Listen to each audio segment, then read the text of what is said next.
আলহামদুলিল্লাহি রাব্বিল আলামিন ওয়াসসালাতু ওয়াসসালামু আলা সাইয়্যিদিল মুরসালিন আম্মা বা'দ ফাআউযু বিল্লাহি মিনাশ শাইতানির রাজীম বিসমিল্লাহির রহমানির রহিম আসসালাতু ওয়াসসালামু আলাইকা ইয়া রাসূলুল্লাহ ওয়া আলা আলিকা ওয়া আসহাবিকা ইয়া হাবিবাল্লাহ আসসালাতু ওয়াসসালামু আলাইকা ইয়া নবিয়াল্লাহ ওয়া আলা আলিকা ওয়া আসহাবিকা ইয়া নূরাল্লাহ। প্রিয় ইসলামী ভাইরা এবং মাদানী চ্যানেলের দর্শক শ্রোতা, আল্লাহ পাকের দয়ায় আরেকটিবার উপস্থিত হওয়ার সৌভাগ্য হয়েছে মাদানী চ্যানেল বাংলার অনুষ্ঠান, যে অনুষ্ঠানের নাম আপনারা জানেন, অলি আল্লাহ এর স্মরণে। জি হ্যাঁ, এই অনুষ্ঠানের পক্ষ থেকে আপনাদেরকে জানায় আন্তরিক শুভেচ্ছা ও অভিনন্দন। প্রিয় দর্শক, আপনারা যেখান থেকে আমাদের সাথে রয়েছেন, অবশ্যই শুরু থেকে শেষ পর্যন্ত আমাদের সাথেই থাকবেন। ইনশাআল্লাহ অনেক কিছু ইলমে দিন শিকার সৌভাগ্য হবে। বিশেষ করে আল্লাহ পাকের নেককার বান্দা, আল্লাহ পাকের অলি, এনাদের জীবনী সম্পর্কে, এনারা কিভাবে নিজেদের জীবন অতিবাহিত করেছেন, কিভাবে এনারা আল্লাহ পাককে সন্তুষ্ট করেছেন, কিভাবে এনাদের নিজের জীবনকে অতিবাহিত করে এত দামি হয়েছেন যে এনারা ইন্তেকাল হয়ে যাওয়ার শত বছর পরেও দেখা যায় এনাদের আলোচনা তাজকিরা আমাদের মতো গুনাহগার বান্দারা করে গুনাহের মাগফিরাতের মাধ্যম হয়ে যায়। তাই অবশ্যই অনুষ্ঠানের শেষ পর্যন্ত আমাদের সাথে থাকবেন। ইনশাআল্লাহ অনেক কিছু ইলমে দিন শিকার সৌভাগ্য নসিব হবে। অনুষ্ঠানের শুরুতে যে দরুদ শরীফ পাঠ করেছি দর্শক, এই দরুদ শরীফ পাঠ করার অসংখ্য ফজিলত ও বরকত রয়েছে। যিনি দাওয়াত ইসলামের প্রতিষ্ঠাতা শাইখে তরিকত আমির আহলে সুন্নাত মাওলানা মোহাম্মদ ইলিয়াস আত্তার কাদেরী রজবি জিয়াই দামাত বারকাতুহুমুল আলিয়া, ইনি আমাদেরকে দরুদ শরীফ পাঠ করার উৎসাহ প্রদান করতে গিয়ে তার লিখিত প্রতিটা কিতাব, রিসালার প্রতিটা পৃষ্ঠায় দরুদ শরীফ পাঠ করার ফজিলত তিনি বর্ণনা করে থাকেন। তার মধ্যে একটি দরুদ শরীফ পাঠ করার ফজিলত আপনাদের সামনে তুলে ধরব, যে আমাদের প্রিয় নবী রসুল আরবি হুজুরপুর নূর হযরত মুহাম্মদ মুস্তাফা সাল্লাল্লাহু তাআলা আলাইহি ওয়া আলিহি ওয়াসাল্লাম বলেন যে তোমরা আমার উপর অধিক হারে দরুদ শরীফ পাঠ করো, কেননা তোমাদের দরুদ শরীফ পাঠ করা এটা তোমাদের গুনাহের জন্য মাগফিরাত স্বরূপ রয়েছে। সুবহানাল্লাহ, সুবহানাল্লাহ। গুনাহ মাফের, গুনাহ মাগফিরাতের একটি মাধ্যম কিন্তু দরুদ শরীফ পাঠ করার মধ্যেও রয়েছে। তো আল্লাহ পাক আমাদেরকে বেশি থেকে বেশি পরিমাণে দরুদ পাক পাঠ করার তৌফিক দান করুন, আমিন। আসুন মহব্বতের সাথে আরেকটিবার দরুদ শরীফ পাঠ করি। সল্লু আলাল হাবিব সাল্লাল্লাহু তাআলা আলা মুহাম্মদ সাল্লাল্লাহু তাআলা আলাইহি ওয়া আলিহি ওয়াসাল্লাম। অলরেডি আপনারা স্ক্রিনের মধ্যে দেখতে পাচ্ছেন, আজকেও আমরা আমন্ত্রণ জানিয়েছি আমাদের অনুষ্ঠানের মধ্যে মুবাল্লিগে দাওয়াত ইসলামী। আমার ডান পাশে রয়েছে আমাদের নাসির মাদানী হুজুর। হুজুর কেমন আছেন আপনি? আলহামদুলিল্লাহ। হুজুর শুভেচ্ছা আমাদের অনুষ্ঠানের পক্ষ থেকে আপনাকে, এবং অপর মুবাল্লিগে দাওয়াত ইসলামী আমাদের সেলিম হুজুর উপস্থিত রয়েছে। হুজুর আপনাকেও শুভেচ্ছা। ইনশাআল্লাহ আজকে আপনার থেকে প্রথমে নাচ শরীফ শুনবো। ইনশাআল্লাহ আমার হুজুর থেকে মুবাল্লিগ দাওয়াত ইসলামী হিসেবে আমার সাথে উপস্থিত রয়েছেন। এর থেকে মাদানী ফুল আমরা যে বিষয় নিয়ে আলোচনা করবো সেটিও শুনবো। তো আসুন প্রথমে একটি কালাম বা নাচ শরীফ দিকে আজকে হুজুর আমাদের প্রথমে কি শোনাই এটা অ্যাড করবো আমাদের অনুষ্ঠানের মধ্যে। সাল্লু আলাল হাবিব সাল্লাল্লাহু তাআলা আলা মুহাম্মদ সাল্লাল্লাহু আলাইহি ওয়া আলিহি ওয়াসাল্লাম। صلي على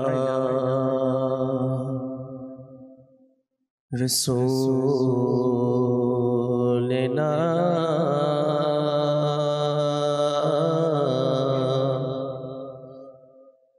صلي على محمد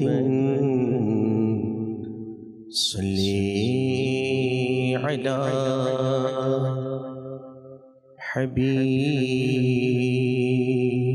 حبيبنا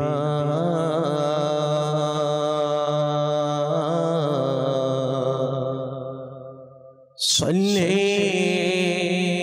على محمد صلي على كريمنا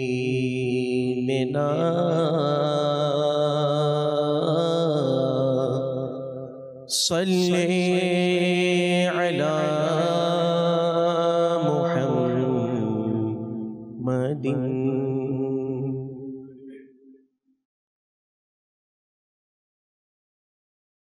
जबी मेरी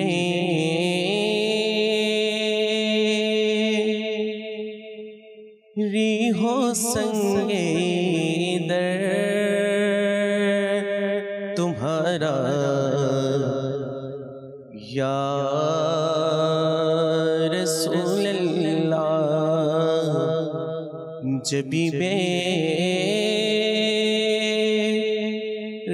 ہو سنگے در تمہارا یا رسول اللہ جبھی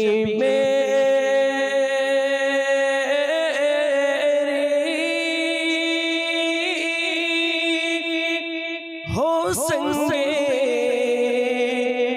در تمہارا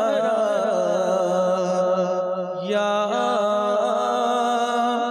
رسول اللہ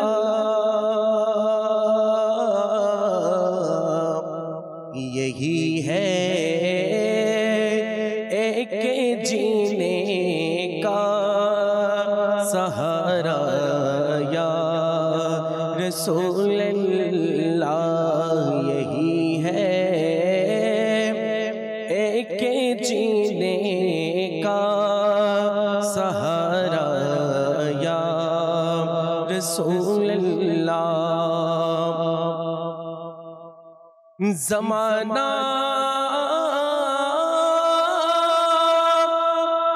چھوٹ جائے روٹ جائے کچھ نہیں پرواہ زمانہ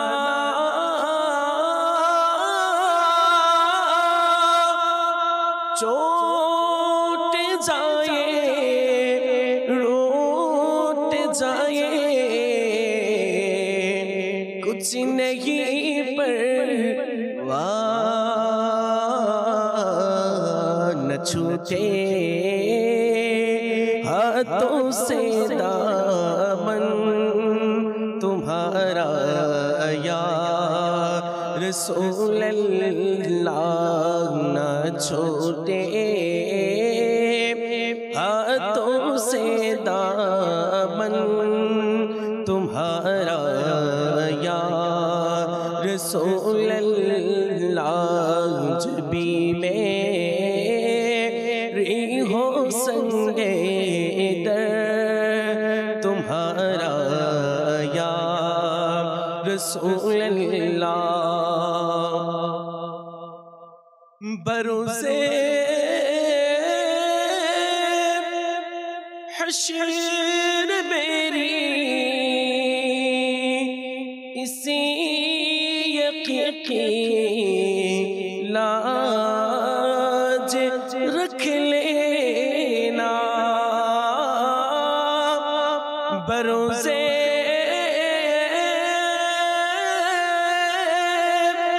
حشر میری اسی یقین کی لاج رکھ لینا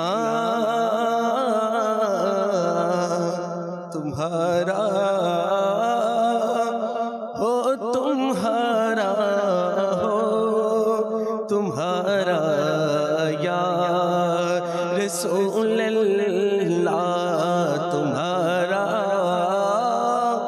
ہو تمہارا ہو تمہارا یا رسول اللہ جبھی میری ہو سنگے در تمہارا یا رسول اللہ یہی ہے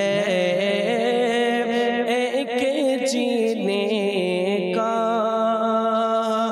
سہارا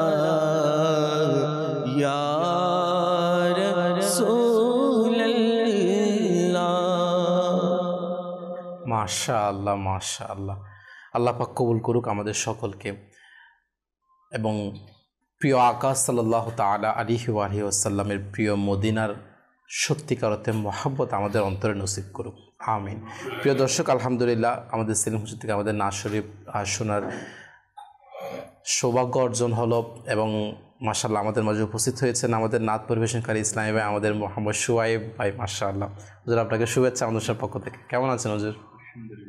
মাশাআল্লাহ। আমাদের সব ভাই থেকে ইনশাআল্লাহ নির্দিষ্ট সময়ে আমাদের অনুষ্ঠানের মধ্যে নাত শরীফ বা কালাম মানকাবাত অ্যাড করবে ইনশাআল্লাহ। দর্শক, আজকে আমাদের অনুষ্ঠানের যে আলোচ্য বিষয় খুব গুরুত্বপূর্ণ একটি বিষয়, যেটি হচ্ছে মাশাআল্লাহ মহান এক বুজুর্গ রহমতুল্লাহি তাআলা আলাইহির আলোচনা করা সৌভাগ্য অর্জন করবো আমরা, সেটি হচ্ছে হযরত ইমাম শাফিঈ রহমতুল্লাহি তাআলা আলাইহি। তো ডান পাশ থেকে শুরু করব আমাদের নাসির মদিনা হুজুর থেকে। হুজুর, আজকে প্রথমে আমাদের যে বিষয় নেওয়া হয়েছে হযরত ইমাম শাফিঈ রহমতুল্লাহি তাআলা আলাইহি, তো প্রথমে ইনার পরিচিতি সম্পর্কে আপনাদেরকে জানার চেষ্টা করবো ইনশাআল্লাহ। জি হুজুর। আলহামদুলিল্লাহি রাব্বিল আলামিন ওয়াসসালাতু ওয়াসসালামু আলা সাইয়্যিদিল মুরসালিন। প্রথমত আপনাকে শুকরিয়া, শুভেচ্ছা। আলহামদুলিল্লাহ। আলহামদুলিল্লাহ, এই অনুষ্ঠানে আমাকে দাওয়াত দেওয়া হয়েছে, মাশাআল্লাহ। আসলে আজকে যে বুজুর্গ রাহমাতুল্লাহি তাআলা আলাইহির আলোচনা, হযরত সাইয়্যিদুনা ইমাম শাফিঈ রাহমাতুল্লাহি তাআলা আলাইহি, আসলে মাশাআল্লাহ ওটা ইনাদের নাম নিলে আমাদের ধ্যানের মধ্যে এটা চলে আসে জি যে ইনারা অনেক অনেক বড় আল্লাহর ওলি ছিলেন। সুবহানাল্লাহ। আমাদের প্রোগ্রামের নাম তো এটা যে ওলি আল্লাহর স্মরণে। জি, এনাদের নামটা নিলে আল্লাহর ওলিদের স্মরণ চলে আসে। সুবহানাল্লাহ সুবহানাল্লাহ। ইসলামের মধ্যে 4টা সর্বশ্রেষ্ঠ মাযহাব রয়েছে। সুবহানাল্লাহ। 4টা সর্বশ্রেষ্ঠ মাযহাবের মধ্যে অন্যতম একটা মাযহাবের নাম হচ্ছে শাফিঈ মাযহাব। সুবহানাল্লাহ। আর ওই শাফিঈ মাযহাবের পেশওয়া যিনি ইমাম, তার নাম হচ্ছে হযরতে সাইয়্যিদুনা আবু আব্দুল্লাহ মুহাম্মদ বিন ইদ্রিস শাফিঈ রাহমাতুল্লাহি তাআলা আলাইহি। সুবহানাল্লাহ সুবহানাল্লাহ। অর্থাৎ আমাদের প্রসিদ্ধ যেটা নাম ইমাম শাফিঈ, ইনার আসল নাম হচ্ছে আবু আব্দুল্লাহ মুহাম্মদ বিন ইদ্রিস শাফিঈ রাহমাতুল্লাহি তাআলা আলাইহি। সুবহানাল্লাহ। তিনি আলহামদুলিল্লাহ আল্লাহ তাআলা এত বড় আল্লাহর ওলি ছিলেন, মাশাআল্লাহ, মানে অনেক বড় আল্লাহর ওলি ছিলেন। ইলমের ক্ষেত্রে, আমলের ক্ষেত্রে, রিয়াজতের ক্ষেত্রে, তাকওয়ার ক্ষেত্রে, ত্যাগের ক্ষেত্রে কিতাবের মধ্যে ইনার বিষয়ে অনেক বিশেষভাবে আলোচনা করা হয়েছে। আচ্ছা, মাশাআল্লাহ। তো তার মধ্যে থেকে ইনশাআল্লাহ মাদিনী চ্যানেলের দর্শকবৃন্দ আজকে কিছু না কিছু আমরা ফয়েজ বরকত অর্জন করবো ইনশাআল্লাহ। ইনশাআল্লাহ। হযরত সাইয়্যিদুনা ইমাম শাফিঈ রাহমাতুল্লাহি তাআলা আলাইহি দ্বিতীয় হিজরিতে জি উনি ফিলিস্তিনের একটা গ্রামের মধ্যে তিনি জন্মগ্রহণ করেন। সুবহানাল্লাহ। ইনার আম্মা জানের নাম ছিলেন হযরত সাইয়্যিদাতুনা ফাতিমা বিনতে আব্দুল্লাহ। সুবহানাল্লাহ সুবহানাল্লাহ। ইনার জন্মগ্রহণটা ছিল একটা ইশারা। আচ্ছা, অর্থাৎ ইনি জন্মগ্রহণের পূর্বে জি ইনার আম্মাজান হযরত সাইয়্যিদাতুনা ফাতিমা বিন আব্দুল্লাহ রাহমাতুল্লাহি তাআলা আলাইহা স্বপ্ন দেখলেন। আচ্ছা, কি স্বপ্ন দেখলেন? এভাবে স্বপ্ন দেখলেন যে ইনার পেট মুবারক থেকে একটা বৃহস্পতি নামক একটা গ্রহ বের হয়ে তা শহরের চারিদিকে ছড়িয়ে পড়েছে, সুবহানাল্লাহ, আলোক উজ্জ্বল করে ফেললো।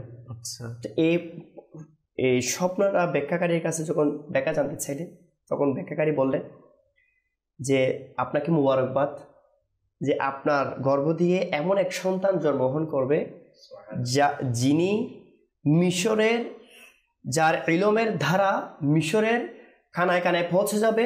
সুবহানাল্লাহ সুবহানাল্লাহ। ওখানে যেখানে মুসলিম সাম্রাজ্য প্রতিষ্ঠা ছিল না, জি, আপনার সন্তানের কারণে আল্লাহ তাআলা ওই স্থানের মধ্যে ইসলামিক শাসন প্রতিষ্ঠা করবে। সুবহানাল্লাহ সুবহান। জন্মের আগে সুসংবাদ দেওয়া। জন্মের আগে সুসংবাদ।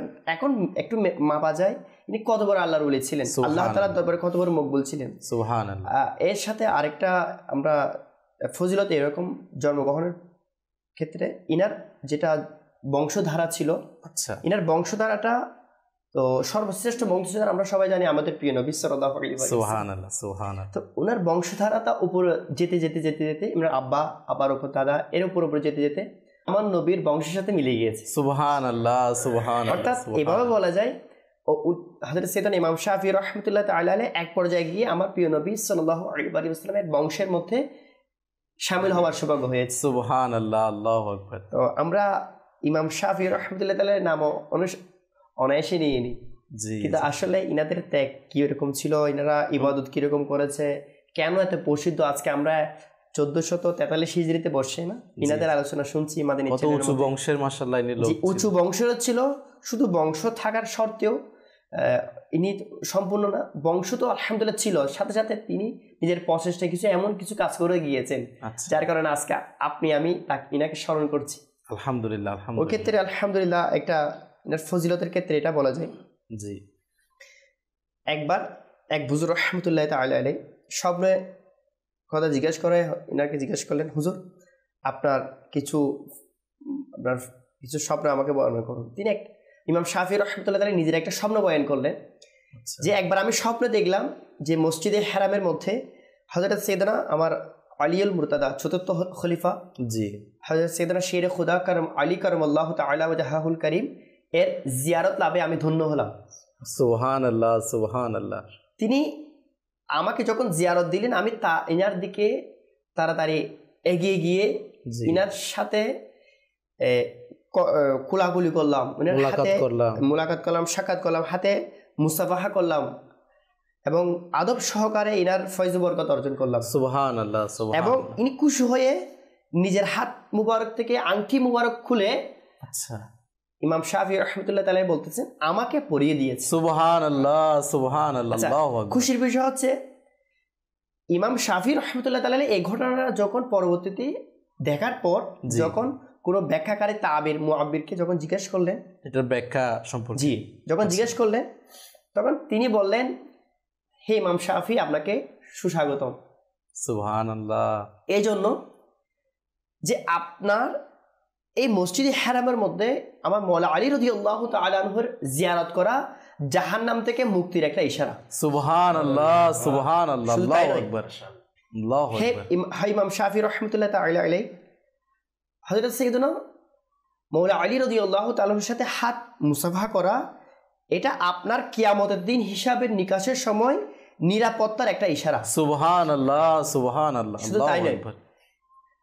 আরেকটা মজার বিষয় হচ্ছে মুআব্বির বললেন, তাবিরকারী স্বপ্নের ব্যাখ্যাকারী, যে হে ইমাম শাফি রহমতুল্লাহ তাআলা আলাইহি আপনার হাতে মওলা আলী রাদিয়াল্লাহু তাআলা আনহু যাকে ইলমের সমুদ্র বলা হয়েছে, অর্থাৎ আমার প্রিয় নবী সাল্লাল্লাহু আলাইহি ওয়াসাল্লাম ইরশাদ ফরমাইছেন আনা মদিনাতুল ইলমি জি জি ওয়া আলিয়ুন বাবুহা, সুবহানাল্লাহ। আমি ইলমের একটা শহর, জি জি ওই শহরের দরজা হচ্ছে মওলা আলী আলী রাদিয়াল্লাহু তাআলা আনহু। ওই সুবহানাল্লাহ শহরের বিস্তৃতি আল্লাহ রাসূল জানবে কত বড়। সুবহানাল্লাহ। আল্লাহু আকবার। ভালোবেসে। অনির্দিষ্ট তো কোনো সীমা ওই নেই।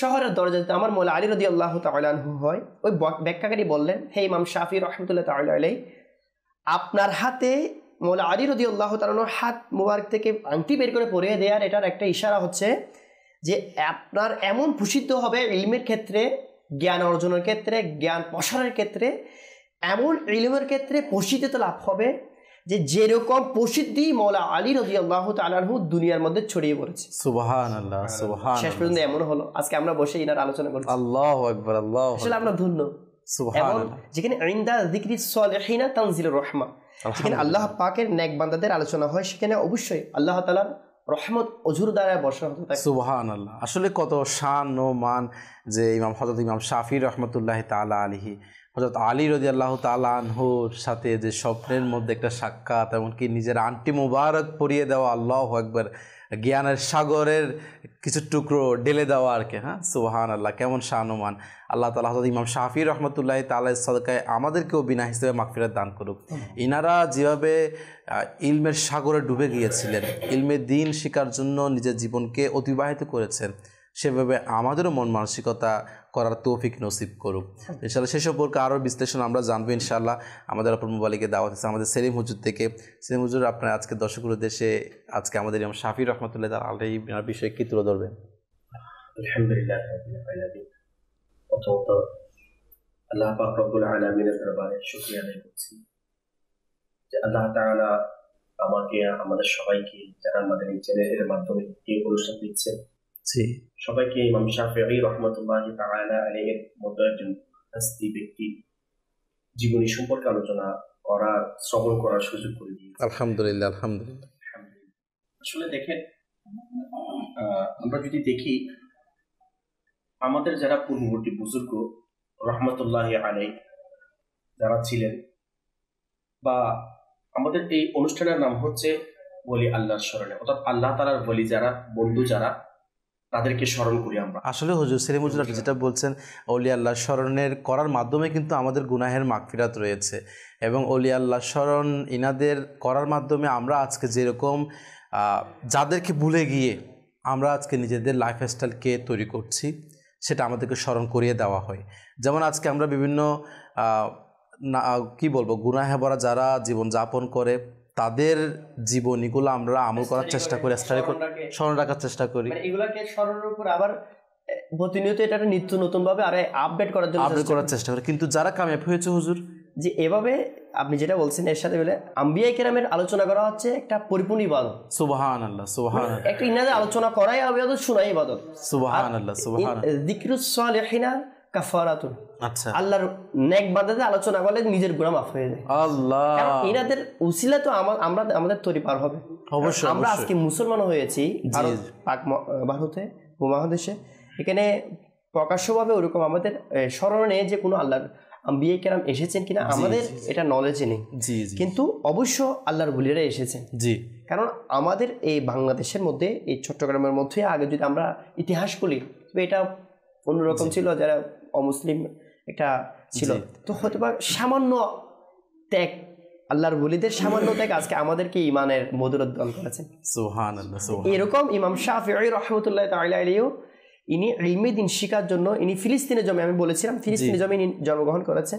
তো ইনার আব্বাজান 2 বছর বয়সে যখন ইন্তেকাল করলেন, ইনার আব্বাজান ইন্তেকালের পর ইমাম আম্মাজান হযরত সাইয়্যিদাতুনা ফাতিমা রাহমাতুল্লাহি তাআলা আলাইহা ইনাকে ইলমে দিন শিকার জন্য, দুনিয়াবি মাল দৌলত অর্জনের জন্য না, আজকে তো দুবাই পাঠায় আর মধ্যরাজ্যে পাঠায়, এই জন্য শুধুমাত্র একটু মানে অর্থাৎ মানুষের চাহিদা বেশি, এটা বেড়ে যাচ্ছে এটার পূরণের জন্য, দুনিয়াবি ইনকামের জন্য। সেজন্যই আমরা আজকে যার আলোচনা শুনছি ইমাম শাফিঈ রাহমাতুল্লাহি তাআলা আলাইহি, আজকে ইনার আলোচনা শোনার উদ্দেশ্য হচ্ছে ইনার কাছ থেকে কিছু শিক্ষা অর্জন করা। শুধু শুনবো ভাবা দিব এটা নয়, না না। ইনার আম্মিজান ইনাকে 2 বছর বয়সে যখন আব্বা ইন্তেকাল করলেন, উনাকে নিয়ে মক্কায়ে মুকাররমার মধ্যে বড় বড় প্রসিদ্ধ আল্লাহ বলি হযরত সাইয়েদনা খালিদ বিন খানজির রাহমাতুল্লাহি তাআলা, হযরত সাইয়েদনা সুফিয়ান বিন উয়ানা রাহমাতুল্লাহি তাআলার নিকট সুবর করে দিলেন। সুবহানাল্লাহ, সুবহানাল্লাহ। অর্থাৎ ফিলিস্তিন থেকে মক্কায়ে মুকাররমা হেরাম শরীফের মধ্যে এনে দিয়েছেন যে আমার ছেলেকে আলেমী দ্বীন বানান দায়িত্ব আপনাদের। সুবহানাল্লাহ, এমন বানিয়ে দিলেন আজকে আমরা স্মরণ করছি। আল্লাহু আকবার, আল্লাহ। আসলে এই মন মানসিকতাটা আসা যে না আমার সন্তানকে ইলমে দ্বীন শিখার জন্য সুপর্দ করে দেওয়া, যে না আমার সন্তান ইলমে দ্বীন শিখবে, আলিমে দ্বীন হবে, এই মন মানসিকতা আজকে আমাদের কয়জন মা বাবার কাছে রয়েছে। হ্যাঁ, আপনি আপনার সন্তানকে জীবিকা নির্বাহের জন্য, ইনকামের জন্য দেশের বাইরে পাঠান, নিষেধ করা কোথাও হয়নি, কিন্তু শরীয়তের সীমার মধ্যে থেকে পাশাপাশি এটা হুজুর এই জন্য বলে যে তুলনা করা হচ্ছে যে আজকে আমরা যতটুকু আগ্রহ প্রকাশ করি টাকার ক্ষেত্রে, ঠিক তার 1%ও কি আমরা আগ্রহ প্রকাশ করি ইলমে দ্বীনের ক্ষেত্রে? হয়তো দেখা যাবে না, আমরা হয়তো বা টাকার ক্ষেত্রে হয়তো 100% পিওর, কিন্তু 1%ও যদি আমরা ইলমে দ্বীন শিখানোর আমাদের সন্তানদের আগ্রহটা পুরোপুরি থাকতো, তাহলে আজকে আমাদের সন্তানরা দ্বীন ইসলামের পথ থেকে দূরে সরে যেত না। আজকে আমাদের সন্তানরা তারা মা বাবার নাফরমানি করতো না, তারা কখনো মা বাবাকে ওল্ড হাউসে পাঠাতো না, তারা কখনো সমাজ বিনষ্ট হওয়ার ক্ষেত্রে অবদান রাখতো না। এটা আজকে ইলমে দ্বীন, দ্বীন ইসলামের সঠিক জ্ঞান না থাকার কারণে। ইনশাআল্লাহ আমরা আরও বিশ্লেষণ শুনবো। অনেক দর্শক আপনারা আমাদের সাথে রয়েছেন, কিছু কল SMS অ্যাড করার চেষ্টা করব। মাশাআল্লাহ সোশ্যাল মিডিয়ার মাধ্যমে অনেক দর্শক আমাদের সাথে রয়েছেন, আমাদেরকে কমেন্ট করছেন। আল্লাহ পাক আপনাদেরকে বরকত দান করুক। আর যেমনটা মোহাম্মদ নুরুল ইসলাম ভাই কমেন্ট করেছেন, সালাম দিয়েছেন, ওয়ালাইকুম আসসালাম ওয়া রাহমাতুল্লাহি ওয়া বারাকাতুহু। এভাবে মোহাম্মদ জামিউল আলম ভাই আমাদের সাথে রয়েছেন, মোহাম্মদ আবুল হুসাইন ভাই আমাদের সাথে রয়েছেন। এইভাবে মাশাআল্লাহ আরও অনেক দর্শক আমাদের কমেন্ট করছেন, শুকরিয়া জ্ঞাপন করছি। আর সবার নাম নেওয়া হয়তো সম্ভব হচ্ছে না, ইনশাআল্লাহ চেষ্টা করব নির্দিষ্ট সময়ে আপনাদের আরও কমেন্ট অ্যাড করার জন্য। কিছু কল অ্যাড করবো ইনশাআল্লাহ। জি, কল শুনিয়ে দিন।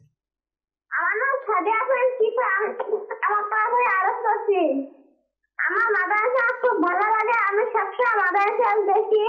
আমি সোনালী মদিনা, আমার প্রাণের মদিনা। মাশাআল্লাহ, মাশাআল্লাহ। শোয়েব কাছে যাবো ইনশাআল্লাহ এখনই আপনাদের কল SMS নেওয়ার পরে ইনশাআল্লাহ চেষ্টা করা হবে আপনাদের অনুরোধ পূরণ করার জন্য। জি, পরবর্তী কল। আব্দুল হাবিব আত্তারির নিচি অভিমান থেকে বলছে, আমি আমিরা সুন্নতের একটি মানকাবাত শুনতে চাই। আমার আত্মার জিন্দাবাদ, আমার মুর্শিদ জিন্দাবাদ। জিন্দাবাদ, মাশাআল্লাহ। আমাদের সঙ্গে থাকুন ইনশাআল্লাহ, অবশ্যই আমাদের অনুষ্ঠানের মধ্যে একটি মানকাবাত অ্যাড করার চেষ্টা করব। জি, পরবর্তী কল। আমার নাম মাহবুব আলম, জেলা ঢাকা। আমি একটি গজল শুনতে চাই, সেটি হলো মাদানি মাদিনী ওয়াল। মাশাআল্লাহ মাশাআল্লাহ। শোয়েব ভাই অনেক দর্শক তো অনুরোধ করছে, তো এগুলোও অ্যাড শোনানোর অনুরোধ রইল, পাশাপাশি আপনারও মাশাআল্লাহ। জি, সাল্লাল্লাহু তাআলা আলা মুহাম্মদ সাল্লাল্লাহু তাআলা আলাইহি ওয়া আলিহি ওয়াসাল্লাম। صلی علی رسولنا صلی علی شفیعنا صلی علی محمد صلی علی کریمنا صلی علی شفیعنا صلی علی محمد ہم بھی مدینے جائیں گے مرشد ہمیں لے جائیں گے ہم بھی مدینے جائیں گے مرشد ہمیں لے جائیں گے آقا ہمیں بلائیں گے آج نہیں تو کل صحیح پڑھیے صلی علی شفیعنا صلی علی کریمنا صلی علی محمد بھاگو আমারো জল করো হে মোর প্রিয় নবী ভাগো আমারো জল করো হে মোর প্রিয় নবী ভাগো আমারো জল করো হে মোর প্রিয় নবী ভাগো আমারো জল করো হে মোর প্রিয় নবী ডাকো তারে আমায় তুমি হে মোর প্রিয় নবী ডাকো তারে আমায় তুমি হে মোর প্রিয় নবী বুকে আছে কাবার অন্তর জুড়ে মদিনা বুকে আছে কাবার অন্তর জুড়ে মদিনা নয়নে ছেয়ে যাও আমারে হে মোর প্রিয় নবী নয়নে ছেয়ে যাও আমারে হে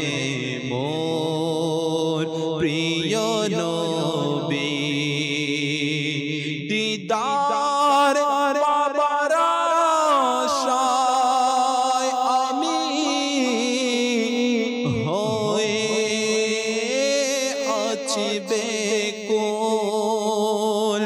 ইয়া রাসূলুল্লাহ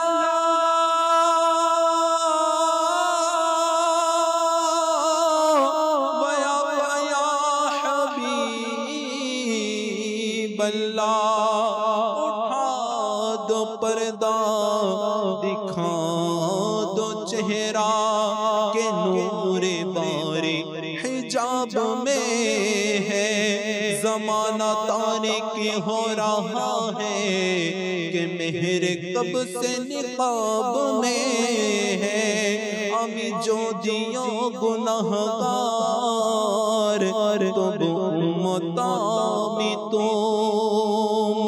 তোমার চরণের খোনা মদনী মদিনে वाले জীবনে হবে কি তোমার দিদার ইয়া রাসূলুল্লাহ সে আশায় রয়েছি আমরা গুনাহগার ইয়া রাসূলুল্লাহ দিদার বাবার আশায় আমি আছি বেকুল লিল্লাহ স্বপ্নে দিদারে দাও হে প্রিয় নবী লিল্লাহ স্বপ্নে দিদারে দাও হে প্রিয় নবী ভাগ্য আমারো জন করো হে মোর প্রিয় নবী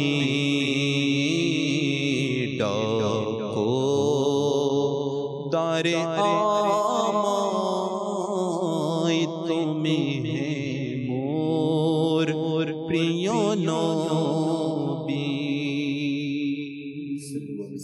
সাল্লাল্লাহু তাআলা আলা মুহাম্মদ সাল্লাল্লাহু আলাইহি ওয়াসাল্লাম। মাশাআল্লাহ। দর্শক, আলোচনা করছিলাম হযরত ইমাম শাফিঈ রাহমাতুল্লাহি তাআলা আলাইহি ইনার জীবনী সম্পর্কে, ইনার জন্মবৃত্তান্ত সম্পর্কে আমরা জেনেছিলাম, ইনার পরিচিতি সম্পর্কে, পাশাপাশি ইনার ইলমে দ্বীন শিখার পিছনে ইনার মা বাবার কী অবদান ছিল সে সম্পর্কে আমাদের জানার সৌভাগ্য হচ্ছিল। আর ইনশাআল্লাহ শুনবো আমাদের সেলিম হুজুরের কাছ থেকে। জি হুজুর। যেটা বলতে চেয়েছিলাম, কাউসার ভাই দেখেন, আমরা যদি আমাদের পূর্ববর্তী যারা বুজুর্গ ছিল, আল্লাহওয়ালা ছিলেন, আল্লাহ তাআলার নেক বান্দাগণ ছিলেন, জি, তাদের জীবনী যদি আমরা দেখি, আলহামদুলিল্লাহ মাদানী চ্যানেল এর মাধ্যমে সরাসরি আমরা এই অনুষ্ঠানের মাধ্যমে আমরা শ্রবণ করছি, আলহামদুলিল্লাহ। দেখবেন তাদের জীবনের মধ্যে দুটা বিষয় অবশ্যই দেখা যায়। তার মধ্যে একটা হচ্ছে খৌফে খোদা, নিঃসন্দেহে, এবং আরেকটা হচ্ছে আমার রাসূল করিম রউফুর রহিম সাল্লাল্লাহু আলাইহি ওয়াসাল্লামের ইশকে রাসূল মুহাব্বত। সুবহানাল্লাহ, সুবহান। আচ্ছা দেখেন, খৌফে খোদা এবং ইশকে রাসূল এই দুটার সমন্বয় কখন হয়, এটা একত্রিত কখন হয়? যখন বান্দা ইবাদত করবে, রিয়াজত করবে এবং আল্লাহ তাআলার বিধান মোতাবেক চলবে এবং রাসূল করিম রউফুর রহিম সাল্লাল্লাহু আলাইহি ওয়া আলিহি ওয়াসাল্লাম এর সুন্নাত মোতাবেক চলবে, তখন ওই দুটি নিয়ামত, যেটি খৌফে খোদা অর্থাৎ আল্লাহ তাআলার ভয় এবং রাসূল করিম রউফুর রহিম সাল্লাল্লাহু আলাইহি ওয়া আলিহি ওয়াসাল্লাম এর মহব্বত, ভালোবাসা, সেটা অর্জন হবে। তা আমরা যদি দেখি একইভাবে ইমাম শাফিঈ রহমাতুল্লাহি তাআলা আলাইহি, যে আমরা শুরুতে নাসির মাদানীর কাছ থেকে শ্রবণ করেছি, যে ওনার দুনিয়াতে আসার পূর্বে স্বপ্নের মাধ্যমে ইমাম শাফিঈ রহমাতুল্লাহি তাআলা আলাইহি কেমন আল্লাহ তাআলার দরবারে মকবুল ছিলেন সেটা আমরা শ্রবণ করেছি। আসুন ইমাম শাফিঈ রহমাতুল্লাহি তাআলা আলাইহির কিছু গুণ সম্পর্কে আমরা শ্রবণ করি। কীভাবে যে ওনার জন্ম হওয়ার পূর্বে যে ওনার মায়ের মাধ্যমে উনি আল্লাহ তাআলার দরবারে কেমন মকবুল ছিলেন এবং কেমন গ্রহণযোগ্য ছিল আল্লাহ তাআলার দরবারে, সেটা আমরা বুঝেছি। কিভাবে, কি গুণে? কিতাবের মধ্যে আসছে। আজকে তো আমরা আরেকটা পয়েন্ট তুলি, এটা ওনার জীবনী গুণাবলীটা বলার জন্য আমরা টাইম মেনটেন করি না, যেটা সত্য কথা। আজকে আমরা যদি আমাদের প্রতিটা কাজের ক্ষেত্রে, স্টাডির ক্ষেত্রে, ব্যবসার ক্ষেত্রে বলেন বা দুনিয়াবি ক্ষেত্রে যদি আমরা টাইম মেনটেন করতাম, তাহলে যেটা আমাদের সফলতা অর্জন করার চাচ্ছি আমরা, মানে আমাদের সাকসেসফুল হওয়াটা, সফলতা অর্জন করাটা আমরা চাচ্ছি, সেটা আমরা হতে পারতাম। কিন্তু আমরা আমাদের সময়ের যেটা গুরুত্ব, টাইম মেনটেন না করার কারণে আজকে কিন্তু আমরা সফল কাম হতে পারছি না, মানে সাকসেসফুল হতে পারছি না। জি, অবহেলা বা জি নষ্ট করা। ইমাম শাফিঈ রাহমাতুল্লাহি তাআলা আলাইহি জীবনের মধ্যে আসছে উনি রাতের যে সময়টাকে 3 ভাগে ভাগ করতেন। সুবহানাল্লাহ। তার মধ্যে 1 নম্বর তিনি যে কাজটা করতেন, এর মধ্যে প্রথম ভাগের মধ্যে ইনি ওনার লিখনি এবং সংকলনের যা যা কিছু কাজ, এই কাজগুলি করতেন। সুবহানাল্লাহ, সুবহানাল্লাহ। এরপর দ্বিতীয় ভাগে যেটা কিতাবের মধ্যে লিখেছেন, উনি আল্লাহ তাআলার ইবাদত করতেন। আল্লাহ, সুবহানাল্লাহ। তৃতীয় নম্বর যেটা ভাগ রেখেছেন, অর্থাৎ যে 3 ভাগে ভাগ করেছেন, তার মধ্যে তিনি আরাম করতেন। মাশাআল্লাহ। তাহলে কাসরবে দেখেন ইমাম শাফিঈ রাহমাতুল্লাহি তাআলা আলাইহি নিজের শরীরের যত্ন নিয়েছেন, যেটা দ্বীনের খেদমত করা, জি জি, ওটাও করেছেন, এবং সাথে সাথে আল্লাহ তাআলার ইবাদত যেটা করা দরকার সেটাও করেছেন। আল্লাহু আকবার। আপনি ইমাম শাফিঈ রাহমাতুল্লাহি তাআলা আলাইহি এর জীবনের মধ্যে কুরবান হয়ে যান কাউসার ভাই। কিতাবের মধ্যে আসছে হযরত সাইয়্যিদুনা হাসান কারাবিসি রাহমাতুল্লাহি তাআলা আলাইহি বলেন, আমি বহুবার হযরত সাইয়্যিদুনা ইমাম শাফিঈ রাহমাতুল্লাহি তাআলা আলাইহি এর সঙ্গে রাত অতিবাহিত করেছি। সুবহানাল্লাহ। তো রাতটা কিভাবে অতিবাহিত করেছি? আচ্ছা, ইনি বর্ণনা দিচ্ছেন যে আমি দেখেছি যে তিনি রাতের 1/3 নামাজ পড়তেন। আল্লাহ, সুবহানাল্লাহ। রাতের 1/3 নামাজ পড়তেন মাশাআল্লাহ। এবং কখনো 50 আয়াতের বেশি তিলাওয়াত করতেন না। যদি কখনো বেশি পড়তেন তবে 100 আয়াত পর্যন্ত পৌঁছতেন, বেশি পরিমাণে তিলাওয়াত করতেন। আচ্ছা, যখন কোনো রহমতের আয়াত নাজিল হতো, যখন কোনো রহমতের আয়াত নাজিল হতো, তখন ওই আল্লাহ তাআলার দরবারে রহমত পাওয়ার জন্য নিজের জন্য দোয়া করতেন এবং সমস্ত মুমিনের জন্য দোয়া করতেন। দেখেন ইমাম শাফিঈ রাহমাতুল্লাহি তাআলা আলাইহির আখলাক কেমন ছিল। এরপর ইনি বলতেন, যখন কোনো আযাবের আয়াত পড়তেন, তখন ইমাম শাফিঈ রাহমাতুল্লাহি তাআলা আলাইহি কান্না করে এবং ভয়ে প্রকম্পিত হয়ে নিজের জন্য দোয়া করতেন এবং সমস্ত মুসলমান মুমিনের জন্য দোয়া করতেন ওই আযাব থেকে হেফাজত থাকার জন্য। যখন যেটা পাঠ করতেন ওইটা মানে শুকরিয়া জ্ঞাপন বা ভয় অন্তরে আনার প্র্যাকটিক্যালি ওটা যারা আমলের মধ্যে নিয়ে আসতেন। জি জি, রহমতপূর্ণ আয়াত যখন তিলাওয়াত করতেন, জি জি জি জি জি জি জি, ওই বিষয়টা যেটা তিলাওয়াত করতেন কোরআন পাকের মধ্যে, জি জি, তখন ওই আয়াত শোনার পর তখন কি করতেন? আল্লাহ তাআলার দরবারে খুশি হয়ে যেতেন, দোয়া করতেন। শুধু দোয়া নিজের জন্য করতেন না, এখন তো আমরা কৃপণতা করে অন্য মুসলমান ভাইয়ের জন্য দোয়া করার ক্ষেত্রে, কিন্তু ইমাম শাফিঈ রাহমাতুল্লাহি তাআলা আলাইহি জীবনের মধ্যে পাওয়া যায় উনি নিজের জন্য দোয়া করতেন, সাথে সাথে অপর মুমিন মুসলমান ভাইয়ের জন্য দোয়া করতেন। এই আমলটা দেখেন না, মানে কত আসলে গুরুত্বপূর্ণ। আমরাও কোরআন পাকের তেলাওয়াত করি, শুধু তাই জি, এটা তেলাওয়াত করার পর আমরা কতটুকু এটা অনুবাদ সহকারে বা বুঝে এটার উপর কতটুকু আমল করার চেষ্টা করি। যেখানে বয়ের ব্যাপারে বলা হচ্ছে তখন কতটুকু আমার নিজের অন্তরে বয়া স্থাপন করছি আমি। জি জি, যেখানে শুকরিয়া জ্ঞাপনের কথা বলা হচ্ছে সেখানে কতটুকু শুকরিয়া জ্ঞাপন করছি। আজকে একটা পোস্ট দেখছি আমি, আচ্ছা, এটা আসলে দিল নাড়া দেওয়ার মতো পোস্টটা, আসলে এটা ছিল এরকম। জি, পোস্টের মধ্যে হয়তো আপনারা হয়তো দেখেছেন, এটা আমি স্ট্যাটাসের মধ্যে দেখেছিলাম। পাশে একটা মোবাইলের ছবি, বাম পাশে একটা মোবাইলের ছবি, এক পাশে একটা কোরআনে পাকের ছবি, ওখানে লেখা আছে লাস্ট সিন। আল্লাহ, লাস্ট সিন আফটার 1 মিনিটস, আর ওইটা হচ্ছে 1 ইয়ার্স।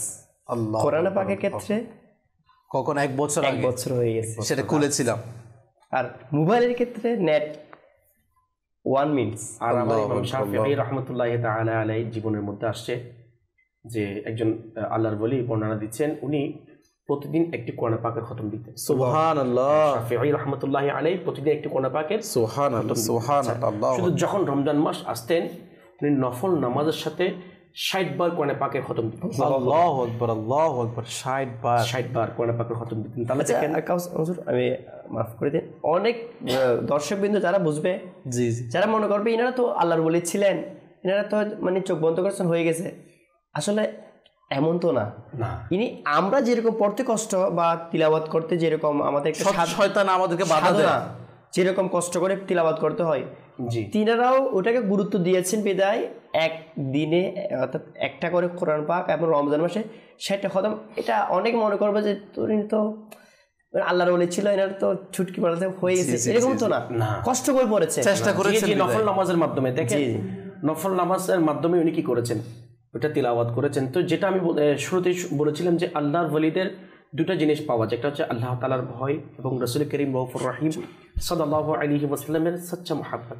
আর এই দুটো জিনিস আসে আল্লাহ তাআলার ইবাদতের মাধ্যমে, রিয়াজতের মাধ্যমে, নামাজ পড়ার মাধ্যমে এবং কোরআন পাকের তিলাওয়াত করার মাধ্যমে। আমরা যদি ইমাম শাফিঈ রাহমাতুল্লাহি তাআলা আলাইহির জীবনী দেখি, যে ওনার জীবনের মধ্যে এই বিষয়গুলি পাওয়া যায়। তো সেই জন্য আজকে এই অনুষ্ঠান থেকে আমি যারা দর্শক শ্রোতা দেখছেন তাদেরকে অনুরোধ করব, আমরাও কোরআন পাকের তিলাওয়াত করি, অবশ্যই আমরাও যে 5 ওয়াক্ত নামাজ আমাদের জন্য আবশ্যক করেছেন, ফরজ করেছেন, এগুলি আদায় করি। এবং সাথে সাথে যে একটা বিশাল একটা বিষয়, আরেকটা জিনিস, যে ইলমি দিন শিখে এবং অন্যের কাছে পৌঁছিয়ে দেওয়া। দেখেন ইমাম শাফিঈ রাহমাতুল্লাহি তাআলা আলাইহি জীবনে যদি আমরা দেখি, উনি অসংখ্য কিতাব লিখে গেছেন, সুবহানাল্লাহ, ঠিক আছে না? আচ্ছা দেখেন, উনি এমন একজন ব্যক্তি যিনি ইলমি দিন অর্জন করেছেন তাই নয়, নিজে অর্জন করেছেন, সাথে সাথে এই বর্তমান নয় কিয়ামত পর্যন্ত যার ইমাম শাফিঈ রাহমাতুল্লাহি তাআলা আলাইহির অনুসারীগণ আসবেন, সকলে ওনাকে অনুসরণ করবেন। সুবহানাল্লাহ। দিক দিয়ে ওনার ব্যক্তিগত বিষয়ের দিক দিয়ে না, কোরআন হাদিস ইজমা কিয়াসের মধ্যে দিয়ে উনি যে শরীয়তের যেটা বিধান আমাদের সামনে সহজভাবে উপস্থাপন করেছেন, ওটাই কি করবে, আমল করবে। তাহলে দেখেন ইমাম শাফিঈ রাহমাতুল্লাহি তাআলা আলাইহি ইলমি দ্বীন অর্জন করে নিজেও আমল করেছেন, সাথে সাথে অন্যদের কাছে পৌঁছিয়ে দিয়েছেন। যে কাজটা আলহামদুলিল্লাহ আমার শেখ তরিকত আমির আহলে সুন্নাত আমাদেরকে বোঝানোর জন্য চেষ্টা করছে এবং আলহামদুলিল্লাহ বোঝাচ্ছে, করাচ্ছে।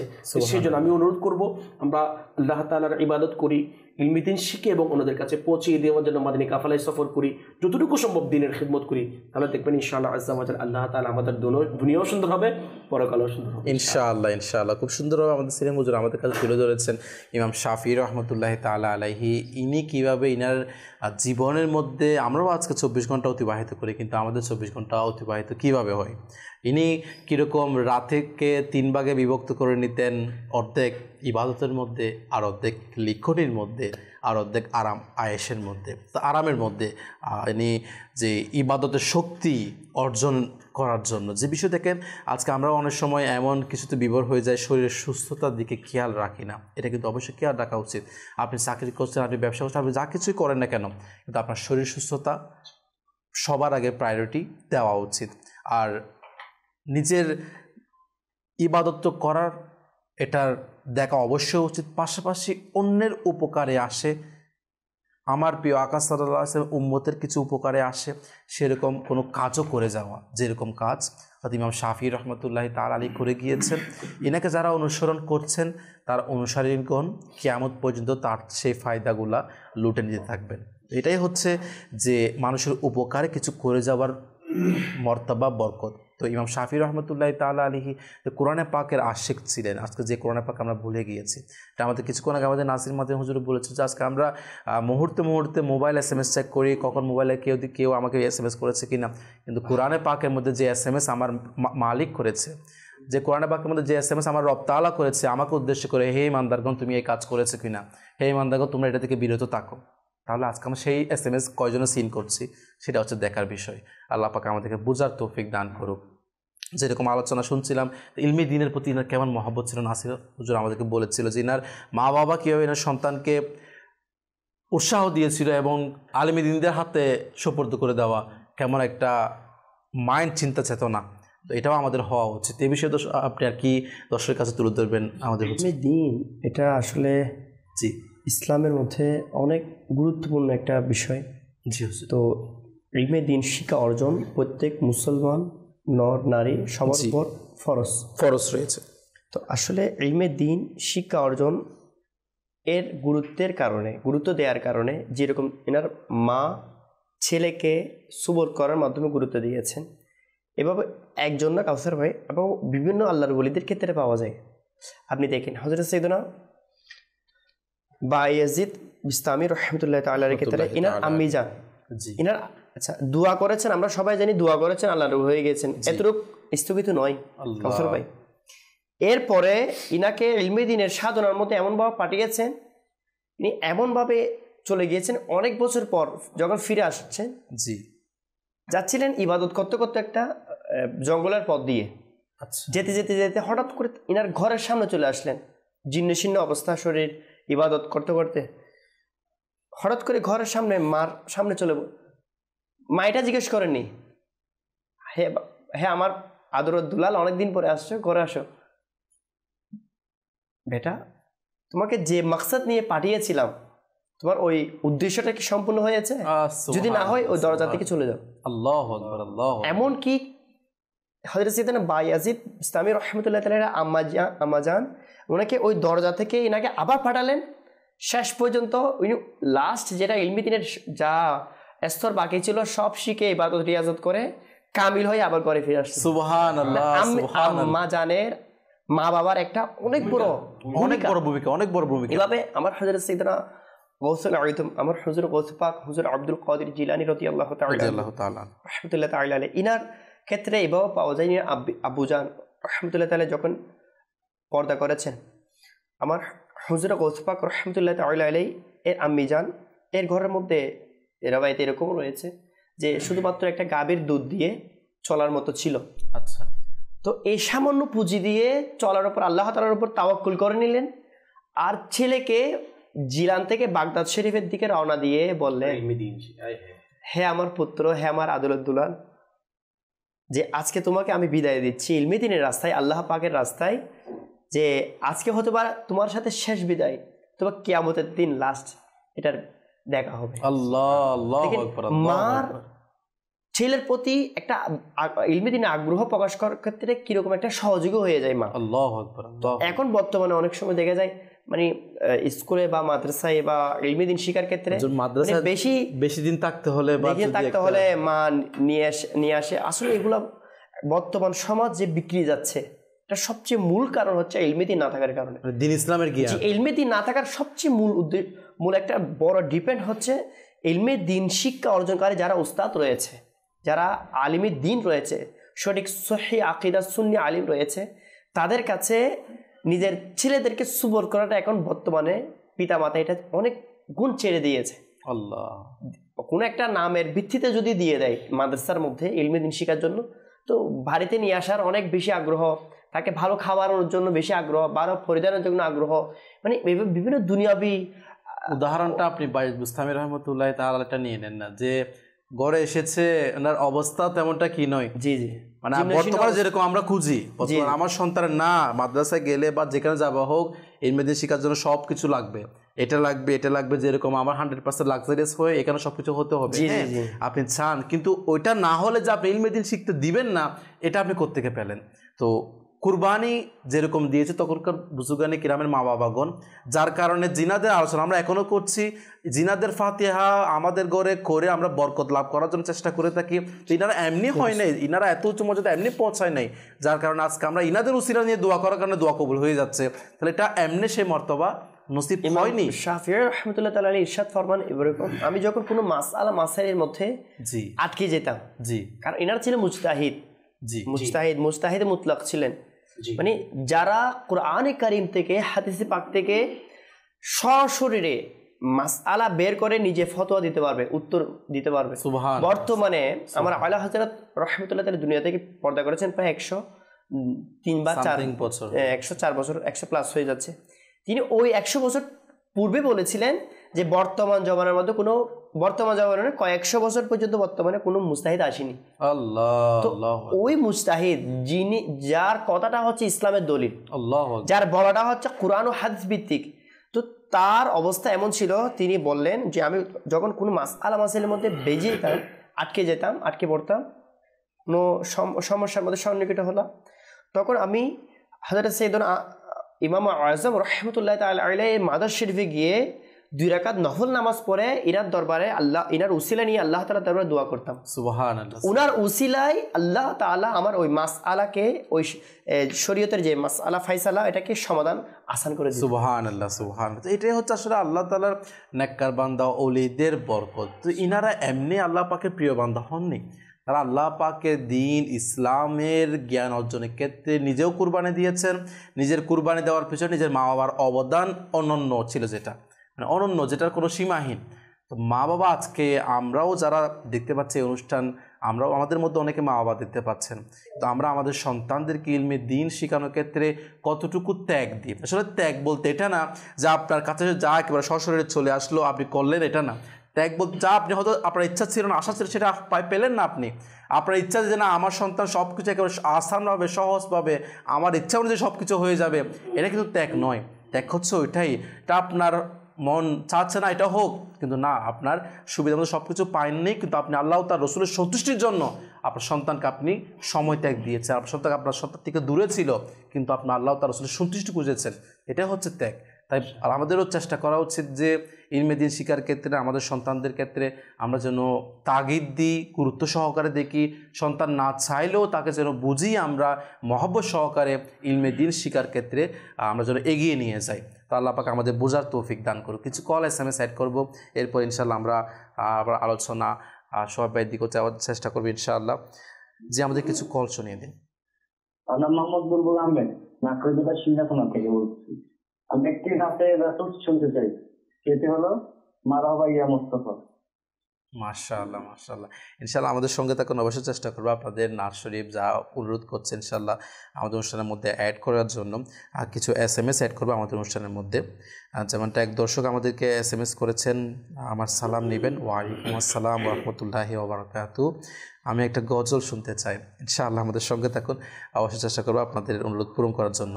অন্য দর্শক রাজশাহী থেকে আমাদের SMS করেছেন, সালাম দিয়েছেন, ওয়ালাইকুম আসসালাম ওয়া রাহমাতুল্লাহি ওয়া বারাকাতুহু, আর লিখেছেন আমার মুর্শিদ আমার আত্মার মানকাওয়াটি শোনার জন্য অনুরোধ করেছে। মাশাআল্লাহ, এটি অনেকেই অনুরোধ করছেন। অবশ্যই আমাদের অনুষ্ঠানের মধ্যে শেষের দিকে আমরা চেষ্টা করবো এই মানকাওয়াটি অ্যাড করার জন্য। আমাদের সঙ্গে তখন চেষ্টা করব আপনারা যারা অনুরোধ করছেন, আমাদেরকে SMS করছেন, কল করছেন, আপনাদের অনুরোধগুলো আমাদের অনুষ্ঠানের মধ্যে অ্যাড করার জন্য সংক্ষিপ্ত আকারে শোয়েব ভাই যারা অনুরোধ করে তাদের 200-100 করে শুনিয়ে দিতেন। صلوا على الحبيب صلى الله تعالى على محمد صلى الله عليه وسلم। সোনার মদিনা আমার প্রাণের মদিনা, সোনার মদিনা আমার প্রাণের মদিনা, সব ভুলিব কিন্তু তোমায় ভুলতে পারি না মদিনা, সব ভুলিব কিন্তু তোমায় ভুলতে পারি না, ভুলিনি ভুলব না ভুলতে পারি না, ভুলিনি ভুলব না ভুলতে পারি না, সব ভুলিব কিন্তু তোমায় ভুলতে পারি না মদিনা, সব ভুলিব কিন্তু তোমায় ভুলতে পারি না, জন্নতের বাগান তোমায় নবী বলেছে,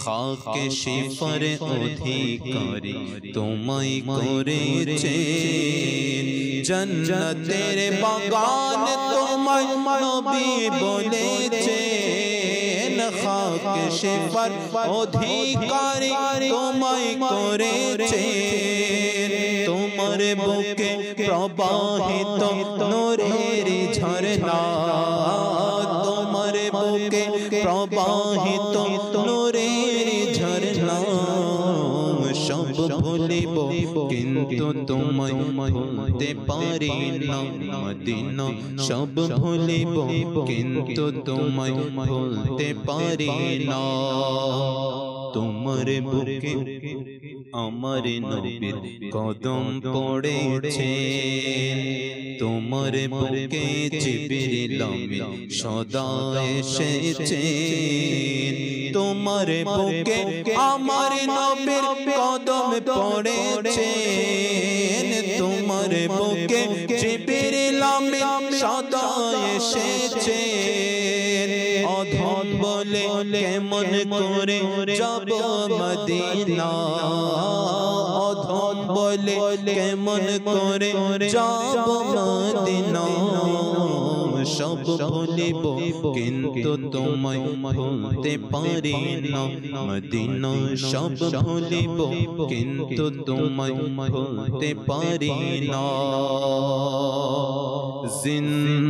জিন্দাবাদ আমার তার जिंदाबाद अमर मुर्शिद जिंदाबाद हमारा तार जिंदाबाद अमर मुर्शिद जिंदाबाद एलो तुमर दुआर থেকে দিন শরীয়তের বাহার এলো তোমার দুয়ার থেকে দিন শরীয়তের বাহার আলা হযরত জিন্দাবাদ সদরু শরিয়া জিন্দাবাদ हमारा तार जिंदाबाद अमर मुर्शिद जिंदाबाद পরিবর্তন করেছো তুমি নওজওয়ানদের জাহির ও বাতিন পরিবর্তন করেছো তুমি নওজওয়ানদের জাহির ও বাতিন মদিনা দিলে रोशन তোমার নূরানি চেহারা জিন্দাবাদ हमारा तार जिंदाबाद अमर मुर्शिद जिंदाबाद हमारा तार जिंदाबाद अमर मुर्शिद जिंदाबाद তোমার কাছে পাতরি জমিনে নদী খননের মতো তোমার কাছে পাতরি জমিনে নদী খননের মতো তুমি থাকো প্রজ্বলিত আরে নিরাপদ জিন্দাবাদ हमारा तार जिंदाबाद अमर मुर्शिद जिंदाबाद हमारा तार जिंदाबाद अमर मुर्शिद जिंदाबाद সুবহানাল্লাহ সুবহানাল্লাহ। আসলে যে আমির আহলে সুন্নাত দামাত বারাকাতুহুমুল আলিয়া এর সদকায় আজকে আমাদের এখানে বসে আপনি চ্যানেলের সামনে বসে মহান আল্লাহ পাকের নেককার বান্দাগণদের আলোচনা করার সৌভাগ্য হচ্ছে, যিনাদের আলোচনার মাধ্যমে আমরা কিভাবে দুনিয়া অতিবাহিত করব, কিভাবে আখিরাতকে কামিয়াবি করব, তার দিক নির্দেশনা পাওয়ার সৌভাগ্য হয়ে থাকে। যিনারা তাদের দুনিয়া জীবন অতিবাহিত করে নিজের আখিরাতকে কামিয়াবি করে ফেলেছেন, তাদের জীবনী শুনলে আলহামদুলিল্লাহ আমাদের ঈমানও উজ্জীবিত হয়, আমাদের ঈমানও তাজা হয়ে যায়। যেই আমরা গুনাহের রোগের মধ্যে দিন দিন গ্রেফতার হয়ে যাচ্ছে, কিন্তু যখন তাদের আমল সম্পর্কে তারা কীভাবে আল্লাহ পাকে ভয় করতেন, তারা কিভাবে নিজেকে শয়তানি কাজ থেকে হেফাজত করেছেন, সেগুলো যখন আমরা শোনার সৌভাগ্য হয় তখন আমাদের একটু হলেও উৎসাহ সৃষ্টি হয়। মুর্শিদ আমারা তার মুর্শিদ আমারা তার মুর্শিদ আমারা তার আল্লাহর বড় ইহসান তিনি দয়াল নবীর উপহার আল্লাহর বড় ইহসান তিনি দয়াল নবীর উপহার সাদক মুখলিস আলিম তিনি সাদক মুখলিস আলিম তিনি বহু গুণের সম্ভার তিনি মুর্শিদ আমারা তার মুর্শিদ আমারা তার মুর্শিদ আমারা তার মুর্শিদ আমারা তার মাতাই সদা ইমাম আমার সদা চাদরে জড়া মাতাই সদা ইমাম আমার সদা চাদরে জড়া সুন্দর চেহারাটা ঘন ঘন দরিতে ভরা দৃষ্টি নিচে মুচকে হাসে দৃষ্টি নিচে মুচকে হাসে চেহারাতে আছে জান তিনি মুর্শিদ আমারা তার মুর্শিদ আমারা তার মুর্শিদ আমারা তার মুর্শিদ আমারা তার মুর্শিদ আমারা তার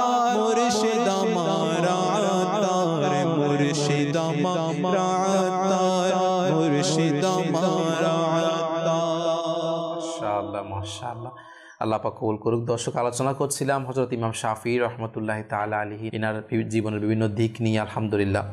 তো ইলমে দিন সম্পর্কেও শুনেছি আমরা যে ইলমে দিনের গুরুত্ব, আলিমে দিন বানানোর গুরুত্ব সম্পর্কে আলহামদুলিল্লাহ। সেলিম হুজুর, আপনি ইমাম শাফিঈ রাহমাতুল্লাহি তাআলা আলাইহি ওনার জীবনের আর কোন দিক নিয়ে আজকে দর্শকের কাছে তুলে ধরবেন? এর পূর্বে একটা ওনার জীবনের যে দিকটা তোলার জন্য আমি নিয়ত করেছি, সেটা যাওয়ার পূর্বে যেহেতু সন্তানের বিষয় আসছে, এটা আসলে অত্যন্ত গুরুত্বপূর্ণ, এই কারণে আবার পয়েন্টটা সংক্ষিপ্ত আলোচনা করব। কারণ দেখেন, এই যে আল্লাহ তাআলার পক্ষ থেকে আমরা সন্তান নামক যে নিয়ামত পেয়েছি, সেটা ছেলে হোক মেয়ে হোক, দেখেন সন্তানের উপর যেভাবে মা বাবার হক আছে, একইভাবে মা বাবার উপর কিন্তু সন্তানের কিছু হক আছে অবশ্যই। তো তার মধ্যে আজকে তো আমরা হয়তো আমরা আমাদের সন্তান আসার পর হয়তো বা কিছু কাজ ইসলামিক সিস্টেমে করার পর বাকি শিক্ষা অর্জনের ক্ষেত্রে, তাকে শিক্ষা দেওয়ার ক্ষেত্রে আমাদের যেটা মন মানসিকতা, যেটা আমাদের চিন্তাধারা, তাদেরকে আমরা ইসলামিক শিক্ষা দেওয়ার পরিবর্তে দুনিয়াবী শিক্ষা অর্জন করার প্রতি আমরা মন মানসিকতা তৈরি করি। দেখেন কাউসার ভাই, এখান থেকে উদ্দেশ্য এটা নয় যে আমরা আমাদের সন্তানদেরকে দুনিয়াবী শিক্ষায় শিক্ষিত করব না।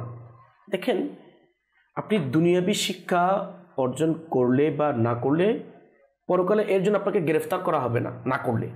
কিন্তু আপনি যদি শরীয়তের যেটা বিধান, ফরজ, উলুম, এই বিষয়গুলো যদি আপনি নিজেই না শিখেন, আপনার সন্তান সন্ততি যারা আছে তাদেরকে না শিখান, তাহলে এর জন্য আপনাকেও পাকড়াও করা হবে, গ্রেফতার করা হবে, অর্থাৎ জবাবদিহিতা করতে হবে, সাথে সাথে আপনার সন্তানদের ব্যাপারেও জবাবদিহিতা করতে হবে। যেমন আমাদের এই সপ্তাহের বয়ানের যেটা বিষয় ছিল, পিতা সন্তানকে কিভাবে গঠন করবো, ওদিকে যাবো না। যে আলহামদুলিল্লাহ দাওয়াত ইসলামী আমাদেরকে চেষ্টা করছে যে বর্তমান প্রেক্ষাপট অনুযায়ী আমাদের করণীয় কি, সেই জন্য আমি অনুরোধ করব আমরা আমাদের সন্তানদেরকে ইসলামী শিক্ষায় শিক্ষিত করি। কারণ ওই সন্তান আপনার জন্য আমার জন্য জান্নাতের যাওয়ার কারণ হবে। হয়তোবা এটাও হতে পারে আল্লাহ তাআলার পানা, তাদেরকে যদি আমরা ইসলামী শিক্ষায় শিক্ষিত না করি, ওই সন্তান আপনার জন্য আমার জন্য জাহান্নামে নিয়ে যাওয়ার কারণ হবে। আচ্ছা, একটা বিষয় আমি বলার আসলে মনে পড়ে গেলো, এরকমই আমাদের মা বাবার তাদেরকে মোবারকবাদ পেশ করছি, যারা যে সন্তানদেরকে, কারো মনে করেন 2টা সন্তান বা 3টা সন্তান, সে নিয়ত করে না আমার একটা সন্তানকে আমি হাফেজ বানাবো, একটা সন্তানকে আমি ডাক্তার বানাবো, একটা আমি ইঞ্জিনিয়ার বানাবো। হ্যাঁ, মুবারকবাদ আপনাকে, অবশ্যই বানানো উচিত। তো এই সময় দেখা যায় কি জানেন, যাকে হাফেজ বানানো হচ্ছে বা আলেমী দিন বা তাকে ভালো করে ফোকাস করা হচ্ছে, মারহাবা, কিন্তু বাকি যে ডাক্তার ইঞ্জিনিয়ার হচ্ছে অবশ্যই জরুরি করতে হবে, কিন্তু তাকে তো একেবারে ইলমে দিন যেগুলো ফরজ ইলম এগুলো তো না শেখার জন্য কাউকে মানা করা হয় নাই। দেখা যাচ্ছে কি তাকে আমরা সেই ফরজ ইলমগুলো শেখার ক্ষেত্রে একেবারে ছেড়ে দেওয়া হয়, মানে একটা সন্তানকে রাখা হয়। এখানে আরেকটা পয়েন্ট আছে, জি, যে 3টা ছেলে আপনি বলেছেন, জি জি, এর ধারা আমি বলছি 3টা ছেলের মধ্যে যে সবচেয়ে মেধাবী হবে, আচ্ছা, ট্যালেন্টফুল, তীক্ষ্ণ মেধাবী, জি জি জি, তাকে বানাবে ইঞ্জিনিয়ার, আচ্ছা, তাকে বানাবে পাইলট। জি জি জি, মানে যেটা স্বাভাবিক হয়ে থাকে, অনেক ভালো ব্যক্তি আছে এটার মধ্যে চয়েসের ক্ষেত্রে ভালোটা চয়েস করে। জি, তো অনেক সময় যার মানে কোনো জায়গায় হচ্ছে না, প্রাইমারি দিয়েছে হচ্ছে না, কেজিতে দিয়েছে হচ্ছে না, কোথাও হচ্ছে না, দেখতেছে কোথাও চল হচ্ছে না, এনাকে চল রেখে মৌলবীর কাছে ধরা দিই। না না, এটা কখনো আমাদের হওয়া উচিত না। আসলে এটা হচ্ছে আমাদের হচ্ছে আমাদের সমাজের মধ্যে, জি জি জি, অনেকের এমন হয়ে গিয়েছে। কিন্তু বিষয় হচ্ছে যে আমাদের ডাক্তার না হলে কেউ আমাদের শরীর সুস্থতার ক্ষেত্রে আমরা ওসিলা হিসেবে ব্যবহার করবো, কেউ আমরা রোগের ক্ষেত্রে তাদের কাছে গিয়ে আমাদের সমস্যার সমাধান করবো, অবশ্যই হতে হবে। আমাদের মূল উদ্দেশ্য হচ্ছে এটাই যে আমি ডাক্তার হব, আমি ইঞ্জিনিয়ার, আমি সব কিছু হবো, কিন্তু আমার ফরজ ইলমে দিন, যা নামাজ শিখা আমার জন্য ফরজের মাসালা মাসা যা শিখা, শরীয়তের বিধান যা আমার শিখা ফরজ হচ্ছে, এগুলো কেন আমি ছেড়ে দিচ্ছি, এগুলো কেন একেবারে বাদ দিয়ে দিচ্ছি, এটা বলা হচ্ছে এখানে। না, একেবারে বাদ দেওয়া যাবে না। আপনি অবশ্যই এই দুনিয়াবী শিক্ষা গ্রহণ করবেন, কিন্তু পাশাপাশি আপনার ফরজ ও যা ওয়াজিব রয়েছে, সুন্নত রয়েছে, এগুলো আপনার জানতে হবে, শিখতে হবে, আমলও করতে হবে। কিন্তু আমরা এটার উপর কতটুকু গুরুত্ব দিয়ে থাকি, তো অবশ্যই এটা বোঝা উচিত, আমলও করা উচিত। এটা মাশাআল্লাহ। তো সেই জন্য আমরা আমল করার জন্য চেষ্টা করব, যেটা ইমাম শাফিঈ রাহমাতুল্লাহি তাআলা আলাইহি যেহেতু আজকে আমরা বিষয় নিয়েছি, জি, ওনার জীবনের আরেকটি উল্লেখযোগ্য দিক হচ্ছে, আসলে কাসার ভাই দেখেন, আল্লাহর ওলিদের জীবনের প্রতিটি কর্ম, প্রতিটা সেকেন্ড, প্রতিটা বিষয় আমাদের জন্য একটি অমূল্য রত্ন। অবশ্যই, নিঃসন্দেহে নিঃসন্দেহে। আপনি যদি দেখেন বর্তমান সময়ে মানুষ দান করার ক্ষেত্রে অপর মুসলমান ভাইকে সহযোগিতা করার ক্ষেত্রে কৃপণতা করে আল্লাহ, এবং ভালো কাজে ব্যবহার করে না। জি জি, দেখা যায় তার ওই সম্পদকে আল্লাহ তাআলার পানা শয়তানের দুকায় পড়ে খারাপ কাজে ব্যবহার করে। জি। আর ইমাম শাফিঈ রাহমাতুল্লাহি তাআলা আলাইহির লাইফের মধ্যে বা ওনার মধ্যে তো অসংখ্য গুণ ছিল, তার মধ্যে একটি উল্লেখযোগ্য গুণ হচ্ছে কিতাবের মধ্যে আসছে, হযরত সাইয়্যিদুনা হামিদি রাহমাতুল্লাহি তাআলা আলাইহি বলেন, হযরত সাইয়্যিদুনা ইমাম শাফিঈ রাহমাতুল্লাহি আলাইহি নিজের কোনো কাজে ইয়েমেনে তাশরিফ নিয়ে গিয়েছিলেন। আচ্ছা, যখন তিনি মক্কা মুকাররমায় জাদাহাল্লাহু শারফান ওয়া তা'যীমান ফিরে আসলেন, তখন তার নিকট 10,000 দিরহাম ছিল। তিনি রাহমাতুল্লাহি আলাইহি মক্কা শরীফের বাইরে তাবু স্থাপন করলেন। জি। লোকেরা তার নিকট আসতে থাকে। যখন তিনি রাহমাতুল্লাহি আলাইহি তাবু থেকে বাইরে বের হলেন, তখন তার সমস্ত সম্পদ আল্লাহ তাআলার পথে বন্টন করা হয়ে গিয়েছে। সুবহানাল্লাহ, আল্লাহু আকবার। তাহলে ইমাম শাফিঈ রাহমাতুল্লাহি তাআলা আলাইহি ওনার জীবনে যেটা আমরা দেখি, উনি শুধুমাত্র ইলম বন্টন করেছেন তাই নয়, হায় আল্লাহ, দুনিয়ার মধ্যে আল্লাহ তাআলার পক্ষ থেকে যে সম্পদ পেয়েছেন, নিয়ামত পেয়েছেন, ওই সম্পদও আল্লাহ তাআলার রাস্তায় যারা অসহায় ছিল, গরিব ছিল, তাদেরকে দান খায়রাত করার মাধ্যমে, সহযোগিতা করার মাধ্যমে কি করেছেন? দান করেছেন। তাহলে দেখেন ইমাম শাফিঈ রাহমাতুল্লাহি তাআলা আলাইহি এটা বলেন না, আমি সফরে গিয়েছি, আমার প্রয়োজন হতে পারে, আমার এটা হতে পারে, কিন্তু ওই মুহূর্তে ইমাম শাফিঈ রাহমাতুল্লাহি তাআলা আলাইহি ওনার সম্পদ আল্লাহ তাআলার রাস্তায় কি করেছেন? দান করেছেন। তো এখান থেকে আমাদের যেটা বোঝার বিষয়, মাদানী ফুল আমরাও দান খায়রাত করি, অবশ্যই দান খায়রাত দিল খুলে, জি, দিল খুলে করি। এখানে আরেকটা পয়েন্ট হচ্ছে, এখন আমি দান খায়রাত করছি, কোথায় করছি? জি, আমি যেখানে দিচ্ছি আসলে ওইখানে দান করাটা আমার জন্য সহি হচ্ছে কিনা, শুদ্ধ হচ্ছে কিনা, এটাও কিন্তু জানার বিষয়। এবং যেখানে দান করছি ওই দান করাটা আমার জন্য আসলে কতটুকু উপযোগী হচ্ছে, এটাও আমাদের চিন্তা করার বিষয়। তো সেই জন্য যারা আমরা কৃপণ করি, আল্লাহ তাআলার রাস্তায় দান করি না, যারা মাদ্রাসায় দান করি না, মসজিদে দান করি না, গরিব মিসকিন যারা আছে তাদেরকে আমরা দান করি না, তাদেরকে চিন্তা করা উচিত। কিন্তু দান করার মাধ্যমে কিন্তু সম্পদ বৃদ্ধি পায়, কমে যায় নিঃসন্দেহে। কারণ আমার মালিক বলেছে। এই কারণে ইমাম শাফিঈ রাহমাতুল্লাহি তাআলা আলাইহি দান করতেন। আসুন একটা বর্ণনা আমরা শ্রবণ করি। জি, কিতাবের মধ্যে আসছে, এটা হাদিসে মুবারাকা কানজুল উম্মালের মধ্যে রাসূল করিম রউফুর রহিম সাল্লাল্লাহু আলাইহি ওয়াসাল্লাম বলছেন যে ইন্নাল্লাহা ইয়াবগাদুল বাখিলা ফি হায়াতিহি আস-সাখিয়্যু ইনদা মাউতিহি আও কামা ক্বালা আলাইহিস সালাতু ওয়াস সালাম। অর্থটা শ্রবণ করি, যারা আমরা দান করি না, যারা বখিল, তাদের ব্যাপারে কি বলেছেন? অর্থাৎ আল্লাহ তাআলা ওই ব্যক্তিকে অপছন্দ করেন যে বান্দা জীবনভর কৃপণতা করে এবং মৃত্যুর সময় দানশীলতা করে। এটা তোলার উদ্দেশ্য হচ্ছে কেন জানেন? এখন আমাদের সমাজের মধ্যে দেখা যায় মানুষ যখন মারা যায় অনেক কিছু করে, এটা করা উচিত অবশ্যই, কিন্তু ওই ব্যক্তি যখন জীবিত ছিল, ওই ব্যক্তি যখন ভালো ছিল, তখন কিন্তু দান খায়রাত করে নাই। এখানে আল্লাহ তাআলা বলছেন যে ওই ব্যক্তিকে অপছন্দ করেন, আমার রাসূল বলেছেন ওই ব্যক্তিকে অপছন্দ করেন আল্লাহ তাআলা যে জীবনভর কৃপণতা করেছে আর মৃত্যুর পর দানশীল করে, দান খায়রাত করে।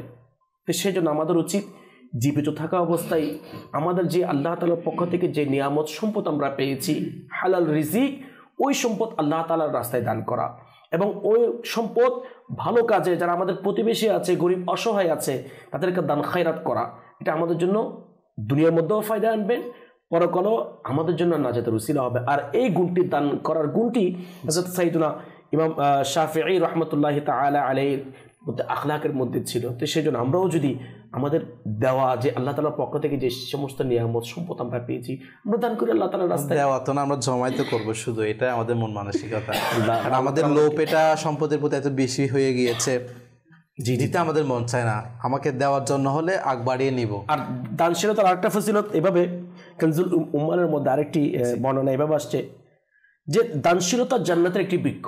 সুবহানাল্লাহ, দানশীলতা হচ্ছে জান্নাতের একটি বৃক্ষ। সুবহানাল্লাহ। আর যে দানশীল হলো, তবে সেই বৃক্ষের শাখা আঁকড়ে ধরলো, আল্লাহ যে দান করলো সেই বৃক্ষের শাখা আঁকড়ে ধরলো। সেই শাখা তাকে ছাড়বে না, সুবহানাল্লাহ। সুবহান, এমনকি তাকে জান্নাতে প্রবেশ করিয়ে দিবে। কারণ যে শাখার দৌড়েছে সেই শাখার গোড়া তো জান্নাতের মধ্যে রয়েছে। সুবহানাল্লাহ। আচ্ছা, আর কৃপণতা জাহান্নামের একটি বৃক্ষ। আচ্ছা, কৃপণতা হচ্ছে কি? জাহান্নামের একটি বৃক্ষ। আর যে কৃপণ হলো, তবে সে আর এই শাখা আঁকড়ে ধরলো, আল্লাহ, তাকে ছাড়বে না, এমনকি তাকে আগুনে প্রবেশ করিয়ে দিবে।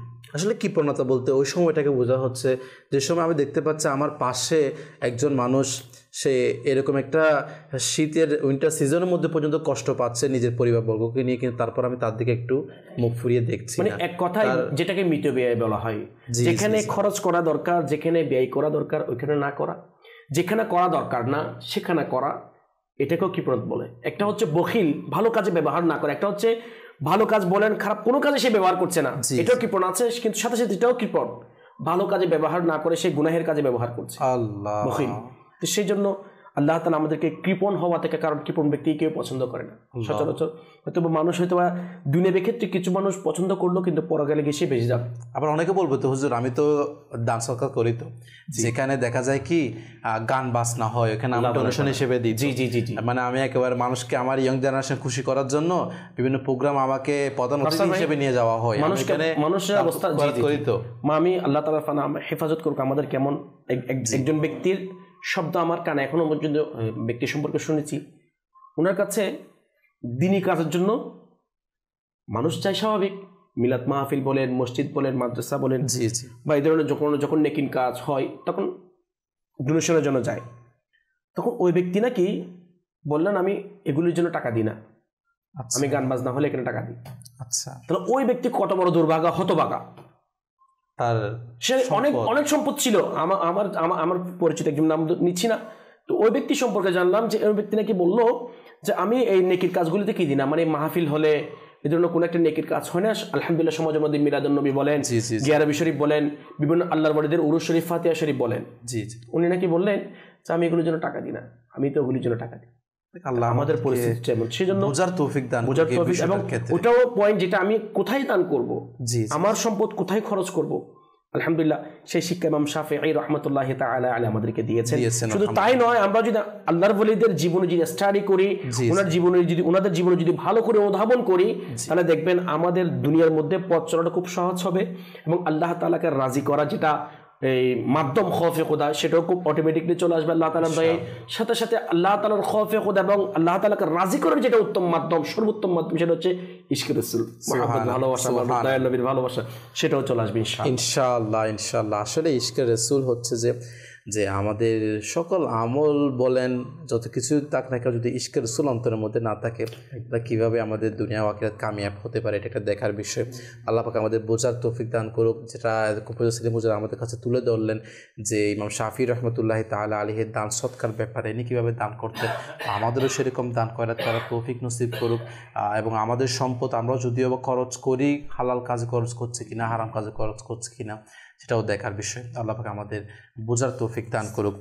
নাসির মাদিনী হুজুর কাছে যাব। হুজুর, আমাদের আরও হয়তো 10-15 মিনিট সময় রয়েছে, তো এই বিষয়ে যে আমাদের ইমাম শাফি রহমতুল্লাহি তাআলা আলাইহির জীবনের আপনি আর কোন দিকে আজকে দর্শকের কাছে তুলে ধরবেন? মাশাআল্লাহ, কত সুন্দর সুরা আলোচনা চলছে। জি, আল্লাহ তাআলা আমাদের সবাইকে যা শুনছি তার উপর আমল করার তৌফিক দান করুন। আমিন আমিন। আসলে কাউসার ভাই, আমরা অনেক কিছু শুনে থাকি, আসলে জি অনেক শুনে ফেলেছিও, জি শুনে ফেলেছি, শুনতে রয়েছি, কিন্তু আমাদের দিলটা কখন আমলের প্রতি যাবে, জি এটার মধ্যে একটা অনেক ব্যাঘাত রয়েছে। কোন জিনিসটা আমাকে আমল প্রতি প্রভাবিত করছে না, এটা হচ্ছে আমাদের একটা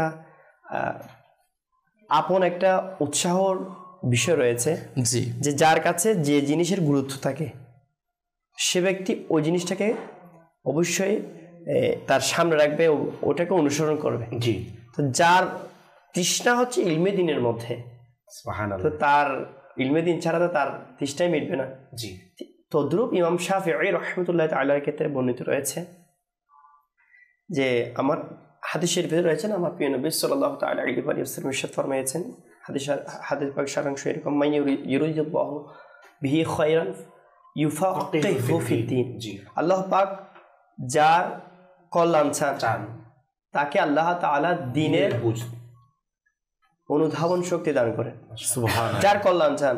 অর্থাৎ আল্লাহ পাক যাকে আখিরাতে কল্যাণ চান, দুনিয়াতে কল্যাণ চান, শুধুমাত্র তাকে ইলমে দিনে বুঝদান করবেন। সুবহানাল্লাহ। ইলমে দিনে বুঝদানটার ক্ষেত্রে একটা শর্ত লাগাই দিয়েছে, যাকে আল্লাহ পছন্দ করবে। সুবহানাল্লাহ। আল্লাহ পাক যাকে পছন্দ করে শুধু তাকে ইলমে দিন দিয়ে থাকেন। সুবহানাল্লাহ। তো ইমাম শাফিঈ রাহমাতুল্লাহ তাআলা আলাইহি এমন ইলমে দিনের শৌক ছিল, তিনি এভাবে বলেছেন যে আমি হাড্ডিতে ইলমে দিন লিখতাম, আমার অর্থের অভাবে বাবা ইন্তিকাল করেছে, মাদানী চ্যানেল ওইসব দর্শকবৃন্দ যাদের বাবা বেঁচে রয়েছে, পিছে সাপোর্ট রয়েছে, তারপরে ইলমে শিখছে না, সম্পদ রয়েছে, সুযোগ রয়েছে। এখন দাওয়াত ইসলামীতে আরো সুযোগ করে দিয়েছে, আপনি ঘর বসে অনলাইনে জামিয়াতুল মদিনার মাধ্যমে আপনি আলিম দ্বীন হতে পারছেন। সুবহানাল্লাহ। অনলাইনে মাদ্রাসাতুল মদিনা বালিগানের মাধ্যমে আপনি কোরআন পাক হিফজ করতে পারতেছেন, কোরআন পাক শুদ্ধ করতে পারছেন। এত সব ফ্যাসিলিটিস হয়ে গিয়েছে ফয়জান অনলাইন একাডেমি। বলেন যে না আমি ফিজিক্যালি করব, আপনি আসেন, ফ্রি টাকা, ফ্রি খাওয়া, সবকিছু ফ্রি। তারপর আমাদের ইমাম শাফিঈ রাহমাতুল্লাহ তাআলা আলাইহি এভাবে বলেছেন যে আমার ইলমে দিন অর্জনের জন্য যে লিখার বিষয়, লিখার জন্য আমার খাতা কেনার টাকা ছিল না, খাতা কেনার টাকা ছিল না। তিনি ইলমে দিন হাড্ডির উপর লিখতেন।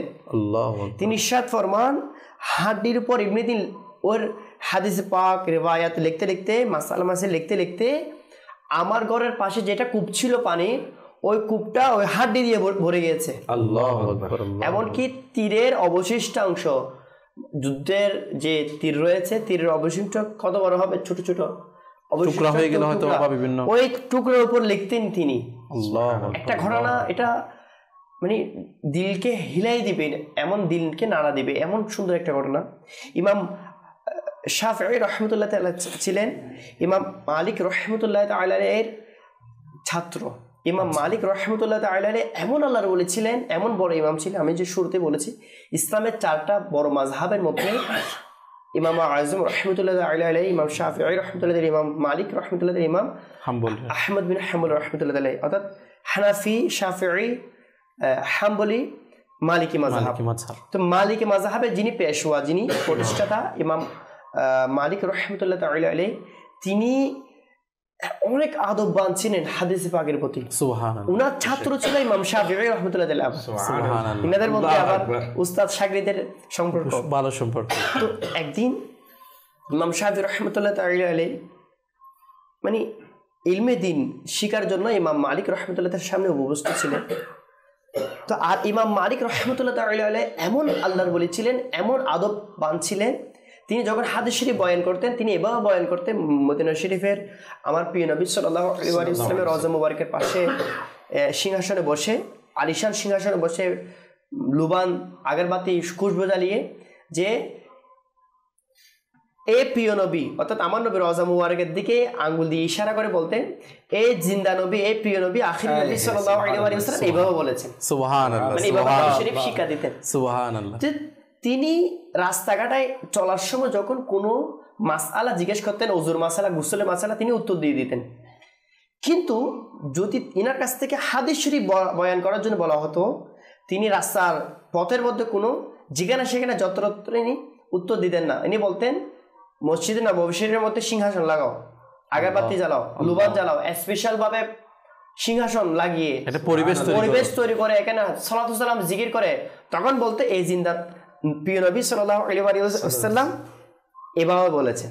তো তখন হাদিস শরীফটা তিনি পায়ে দিতেন। আল্লাহ। ইনি হাদিস শরীফের প্রতি এত আগ্রহবান ছিলেন, এত আদব ছিলেন। সুবহানাল্লাহ। আমার নবীর ফরমান মুবারক, সুবহানাল্লাহ সুবহানাল্লাহ, তেরে आगे यूं है दबेल अच्छे फुसहाए अरब के बड़े बड़े कोई जाने मुंह में जबान ही नहीं बल्कि जिस्म में जाने। আমার আলা হযরত এমন বলেছেন, ইয়া রাসূলুল্লাহ, আপনার জবানে পাকে যে হাদিসে পাক, এটা তো এত শান ছিল যে আরব শরীফের সবচেয়ে বড় বড় যারা ফুসাহা ছিল, ফাসিহ ছিল, যারা ভাষাবিদ ছিল, তারা পর্যন্ত আমার নবীর কদমে এসে লুটে যেত। সুবহানাল্লাহ। তখন ছিল ভাষাবিদের যুগ। আমার ইমাম শাফিঈ রাহমাতুল্লাহ তাআলা প্রথম ভাষা ও আরবি সাহিত্যের প্রতি অনুরাগী ছিলেন। পরবর্তীতে আম্মি জান যখন ইলমে দ্বীনের প্রতি অনুরাগী করলেন, ফিকহের প্রতি চলে গেলেন। একটা ঘটনাও রয়েছে যে ইনি যখন এগুলা চর্চা করছেন, গায়েব থেকে একটা আওয়াজ আসলেন যে, হে ইমাম শাফিঈ, তুমি এগুলা এগুলা ছেড়ে ইলমে দিনের প্রতি, ফিকেহ শাস্ত্রের প্রতি চলে যাও, কেননা তোমাকে ওখানের মধ্যে তোমার জন্য কল্যাণ রাখা হয়েছে। আচ্ছা, তো এভাবে ইমাম শাফি রহমতুল্লাহ তাআলা যখন ইলমে দিন শেখার জন্য বসলেন, ইমাম মালিক রহমতুল্লাহ তাআলা অনেক আদববাদ ছিলেন। তো ইনি হাদিস শরীফের ব্যাঘাত ঘটে এমন কোনো কাজ পছন্দ করতেন না। ইমাম শাফি রহমতুল্লাহ তাআলা উপবিষ্ট অবস্থায় হাতের মধ্যে নিয়ে কিছু অঙ্কন করছেন। আচ্ছা, স্বাভাবিক, যার হাদিস শরীফের প্রতি এত মুহাব্বত ইজ্জত, ইমাম মালিক রহমতুল্লাহ তাআলা উস্তাদ হয়ে তিনি এটা কখনো পছন্দ করবেন না যিনি হাতের মধ্যে কি করছেন। তো বললেন, এ তুমি কি করছো? আমি এদিকে হাদিস শরীফ বয়ান করছি, কেমন বিষয়, আমার নবীর হাদিস শরীফ। আচ্ছা, মানে যারা গুরুত্ব দিয়েছে তারা গুরুত্ববহ হয়েছেন। আজকে আমরা আমাদের সামনে মাদানী চ্যানেলে অনেক সময় হাদিস শরীফ বয়ান করা হচ্ছে, প্রিয় নবী ইরশাদ ফরমাচ্ছেন, তখন আমরা এদিক সেদিকে আলাদোলা করি, মোবাইলের মধ্যে ব্যস্ত। আরে ভাই, এই মোবাইল আমাকে জান্নাতে দিবে না, তো আমার নবীর হাদিস শরীফ শোনার বরকত হয়তো আমি জান্নাতে হয়ে যেতে পারি। আপনাকে ইজ্জত দিতে হবে। মাদানী চ্যানেলের দর্শক কিন্তু আমরা যারা আমার প্রিয় নবীর হাদিস শরীফ মাদানী চ্যানেলের মাধ্যমে শুনে থাকি, তখনও আমাদের উচিত আমার নবীর হাদিস শরীফে দুজন হয়ে বসে যাওয়া, মাথাকে নত করে দেয়া, এটা আমার নবী বলছে। তো এরকম জিজ্ঞাসা করলেন, হে ইমাম শাফিঈ, আপনি কি করছেন? আমি তো হাদিস শরীফ বয়ান করছি, আমার নবীর ফরমানে মুবারাকা। আল্লাহু আকবার। হুজুর মাফ করবেন, বিষয় হচ্ছে এরকম, আমার ছোটকালে আমার বাবা ইন্তেকাল করেছে। জি। আমার আম্মু আমাকে অনেক কষ্ট করে লালন পালন করে ইলমে দিনের রাস্তার মধ্যে দিয়েছে। আল্লাহ। সাহেব মাফ করবেন, আমি যে আপনার হাদিস শরীফ, এ অমূল্য রত্ন হাদিস শরীফগুলো যে সংরক্ষণ করব, ওটার জন্য কলম কেনার আমার টাকা নেই, ওটার জন্য খাতা কেনার আমার টাকা নেই। আল্লাহ। সাহেব মাফ করবেন, আপনি এতক্ষণ পর্যন্ত যা হাদিস শরীফ বয়ান করলেন তা আমার তুতু দিয়ে, ছাদে আঙ্গুল দিয়ে আমার হাতের মতো আমি লিখে নিলাম। এটা বলার পর ইনি আরো খুশি হয়ে গেলেন। উস্তাদ সাহেব ইমাম মালিক রহমতুল্লাহ বলেন, তুমি কি আমি যা বলেছি তা আমাকে শোনাতে পারবে? যে অবশ্যই হুজুর শোনাতে পারবো। প্রমাণকে তুমি দাঁড়িয়ে গেলেন, দাঁড়িয়ে ভূভূমিষ্ঠ শত শত আল্লাহর ওলিদের সামনে, শত শত বড় বড় মুজতাহিদের সামনে, বড় বড় আলেমদের সামনে, প্রায় রওয়ায়াতের মধ্যে রয়েছে 40টার চেয়ে অধিক হাদিস শরীফ, যেগুলো শুধু মতন নয়, হাদিস শরীফের মধ্যে সানাত রয়েছে। সবচেয়ে বেশি ক্রিটিক্যাল বিষয় কার কাছ থেকে কে রওয়ায়াত করেছে, কার কাছ থেকে কে বর্ণনা করেছে, তো সঠিক বর্ণনাকারী সহকারে প্রায় 40টার চেয়ে অধিক হাদিস শরীফ এক দাঁড়ানোর মধ্যে তিনি উস্তাদকে শুনাই দিলেন। সুবহানাল্লাহ। তিনি ওই ইমাম শাফি রাহমাতুল্লাহ তাআলাকে নিজের পাশে নিয়ে বুকে জড়িয়ে এমন দোয়া দিলেন, আজকে আমরা এখানে বসে না আলোচনা শুনছি। সুবহানাল্লাহ। তো যারা গুরুত্ব দিয়েছে, গুরুত্ববহ হয়েছে। মাদানী চ্যানেলের দর্শকবৃন্দ আমরা যারা রয়েছি, আমরাও হাদিস শরীফকে গুরুত্ব দেওয়ার জন্য জামিয়াতুল মদিনা দাওয়াত ইসলামীর আলিম কোর্স রয়েছে, অনলাইন আলিম কোর্স রয়েছে, হিফজ বিভাগ মাদ্রাসার মদিনা রয়েছে। আলহামদুলিল্লাহ, যেখানে আমাদের সুযোগে আমরা ভর্তি হই, ইলমে দিনের তৃষ্ণা নিবারণ করি। এখানে বর্তমান যুগে কাউসার ভাই, মা বাপকে গুরুত্ব না দেওয়ার সবচেয়ে বড় বিরাট কারণ হচ্ছে ইলমে দিন শিক্ষা না দেয়। একটা রায়াতে এরকম রয়েছে, কিয়ামতের দিন তার ছেলে হয়তোবা তার বাবার প্রতি নালিশ দিবে। আল্লাহু আকবার। সর্বপ্রথম জি জি জি বলা হচ্ছে যে তার সন্তান সন্ততি, তার স্ত্রী সবকিছু তার কিয়ামতের দিন নালিশ দেবে, হে আল্লাহ, তিনি আমাকে ইনকাম করে কুত্তে খাওয়াইছে আমি জানি না। আজকে যার জন্য হালাল হারাম বিবেচনা না করে রাত দিন নামাজ কাজা করে, সুদ ঘুষের মধ্যে, লেনদেনের মধ্যে, সুদের মধ্যে, বিভিন্ন হারামের মধ্যে লিপ্ত হয়ে আমরা যে পরিবারের জন্য কষ্ট করছে, কিয়ামতের দিন বিরুদ্ধে বলবে যে হে আল্লাহ, ইনাকে আযাব দিন, কারণ তিনি আমাদেরকে ইলমি দিনের প্রতি উৎসাহিত করেনি। তিনি হালাল ইনকাম করেছেন নাকি হারাম কিনেছেন আমাদেরকে এগুলো বলেনি। তিনি ইলমি দিন যদি আমাদেরকে শিখাতেন, আজকে আমি এরকম হতাম। তো কিয়ামতের দিন বলা হচ্ছে তার নেকি, যে দুনিয়াতে অক্লান্ত পরিশ্রম করে উপার্জন করে ছেলে সন্তান খাওয়াইছিলেন, তার নেকি নিয়ে সন্তানেরা, স্ত্রীরা জান্নাতে চলে যাবে, সে তাদের গুনাহ নিয়ে জাহান্নামে যেতে হবে। আল্লাহু আকবার। যেটাই বলবে সে হচ্ছে ওই ব্যক্তি হতভাগা দুর্ভাগা যে ফ্যামিলি মেম্বারদের কারণে জাহান্নামে যাচ্ছে। মানে আজকে যারা করের কর্তা রয়েছেন, হালাল হারাম যাচা বাছাই না করে সন্তানদের খাওয়ায়, মানে সন্তানদের সঠিক ইসলামী শিক্ষা দেয় না, তাদের জন্য এই বিষয়টা এরকম এসেছে। তাই অবশ্য চিন্তা করা উচিত যে আমি আমার ফ্যামিলি মেম্বারদেরকে কতটুকু ইলমে শিক্ষার জন্য উদ্বুদ্ধ করছি, কতটুকু হালাল হারাম যাচাই বাছাই করে ইনকাম করে জীবিকা নির্বাহ করার চেষ্টা করছি। অবশ্যই দেখা উচিত এটা আমাদের। এমনকি খুব সুন্দর আমাদেরকে নাসির মাদানী হুজুর খুব ওই ইলমে দিন শিক্ষার ক্ষেত্রে কতটুকু কুরবানি আল্লাহ পাকের নেককার বান্দারা দিয়েছেন সে সম্পর্কে তুলে ধরেছেন। কতই না আসলে হৃদয় বিদারক দৃশ্য ছিল যে যখনই ইমাম মালিক রহমতুল্লাহ তাআলা আলাইহি হাদিস শরীফ বর্ণনা করছেন আর ইমাম শাফি রহমতুল্লাহ তাআলা আলাইহি তার আর্থিক সামর্থ্য, টাকার অভাবে যে কোনো কিছুকে কলম বা খাতা কিনবে সেটারও সামর্থ্য ছিল না, তারপরও যে তুতু মুবারক দিয়ে যে নিজের হাতের মধ্যে লিখছেন, তাহলে দেখেন তারা, আমি এটা বলার উদ্দেশ্য এটাই যে তারা ইলমে দিন শিকার ক্ষেত্রে নিজের কতটুকু প্রচেষ্টা ছিল, সামর্থ্য ছিল না, কিন্তু নিজের মন মানসিকতা পিওর ছিল, যার কারণে তারা শিখেছেন, এত উঁচু মর্যাদায় গিয়েছেন। তার আজকে বর্তমানে আমাদের খাতা কিনতে হচ্ছে না, জি কলম কিনতে হচ্ছে না, দাওয়াত ইসলামী মোবাইল অ্যাপসের মাধ্যমে দাওয়াত ইসলামীর বাংলা কিতাব, অন্যান্য ভাষায়, বিভিন্ন ভাষার মধ্যে ভাই 36 চেয়ে বেশি ভাষার কিতাব দাওয়াত ইসলামী মোবাইলের মাধ্যমে অনলাইনে ডাউনলোড করে দিয়েছে। সুবহানাল্লাহ। সেগুলো আমি অনলাইনে তো মোবাইলে অনেক ক্ষেত্রে ইউজ করে থাকি। জি জি, ভালো কাজে একটু ব্যবহার করি। আমরা শুধু ডাউনলোড করে এটা চাইলে পরে ইলমি শিখতে পারি, এত আসান হয়ে গেছে, সহজ করে দিয়েছে আমাদেরকে, আলহামদুলিল্লাহ। রাসূল এখান থেকে আরেকটা মাদানী ফুল, এটা যেহেতু সময় শেষ পর্যায়ে, এটা হচ্ছে আমরা অনেকে এই যে দুনিয়াবি ইনকাম বা টাকার ক্ষেত্রে আমরা ইলমি দিন শিক্ষা থেকে দূরে সরে যাই। দেখি ইমাম শাফিঈ রাহমাতুল্লাহ কেনার জন্য কলম ছিল না, লেখার জন্য খাতা ছিল না, আল্লাহ, এর চেয়ে আমরা অসহায়, আল্লাহ, এর চেয়ে আমরা আর্থিক দুর্বল, আল্লাহ। অনেক মাদ্রাসার ছাত্র আমি এভাবে দেখেছি যে তারা পড়াশোনা ছেড়ে দিচ্ছে কেন? ফ্যামিলির সমস্যা বা ব্যাকগ্রাউন্ড সমস্যা, বাসায় ইনকাম দিতে হচ্ছে, টাকা দিতে হচ্ছে, বা আমার টাকা নেই, খাতা কেনার মানে এটার জন্য টাকা নেই, তো এই অজুহাতটা দিয়ে তারা ইলমি দিন থেকে দূরে সরে যায়। তো ইমাম শাফিঈ রাহমাতুল্লাহ আজকের এই আলোচনা থেকে আমরা এই মেসেজটুকু নিয়ে যাই, যারা আমরা এই দুনিয়াবি অজুহাত দিয়ে ইলমি দিন শিক্ষা থেকে দূরে সরে যাই, আমরা এটা করবো না। অবশ্যই অবশ্যই আমরা বেঁচে থাকার অবশ্যই চেষ্টা করবো, এবং যারা এরকম সিদ্ধান্ত নেয় যে না টাকার অভাবে তারা ইলমি দিন থেকে দূরে সরে আসছে, তো অবশ্যই একটু কষ্ট হলেও শেখা উচিত। এবং যারা শুনছেন তাদের মধ্যে যদি কেউ স্বাবলম্বী থাকে আর্থিক দিক দিয়ে, আপনি চাইলে এরকম যারা শিখছে তাদের দায়িত্ব নিতে পারেন।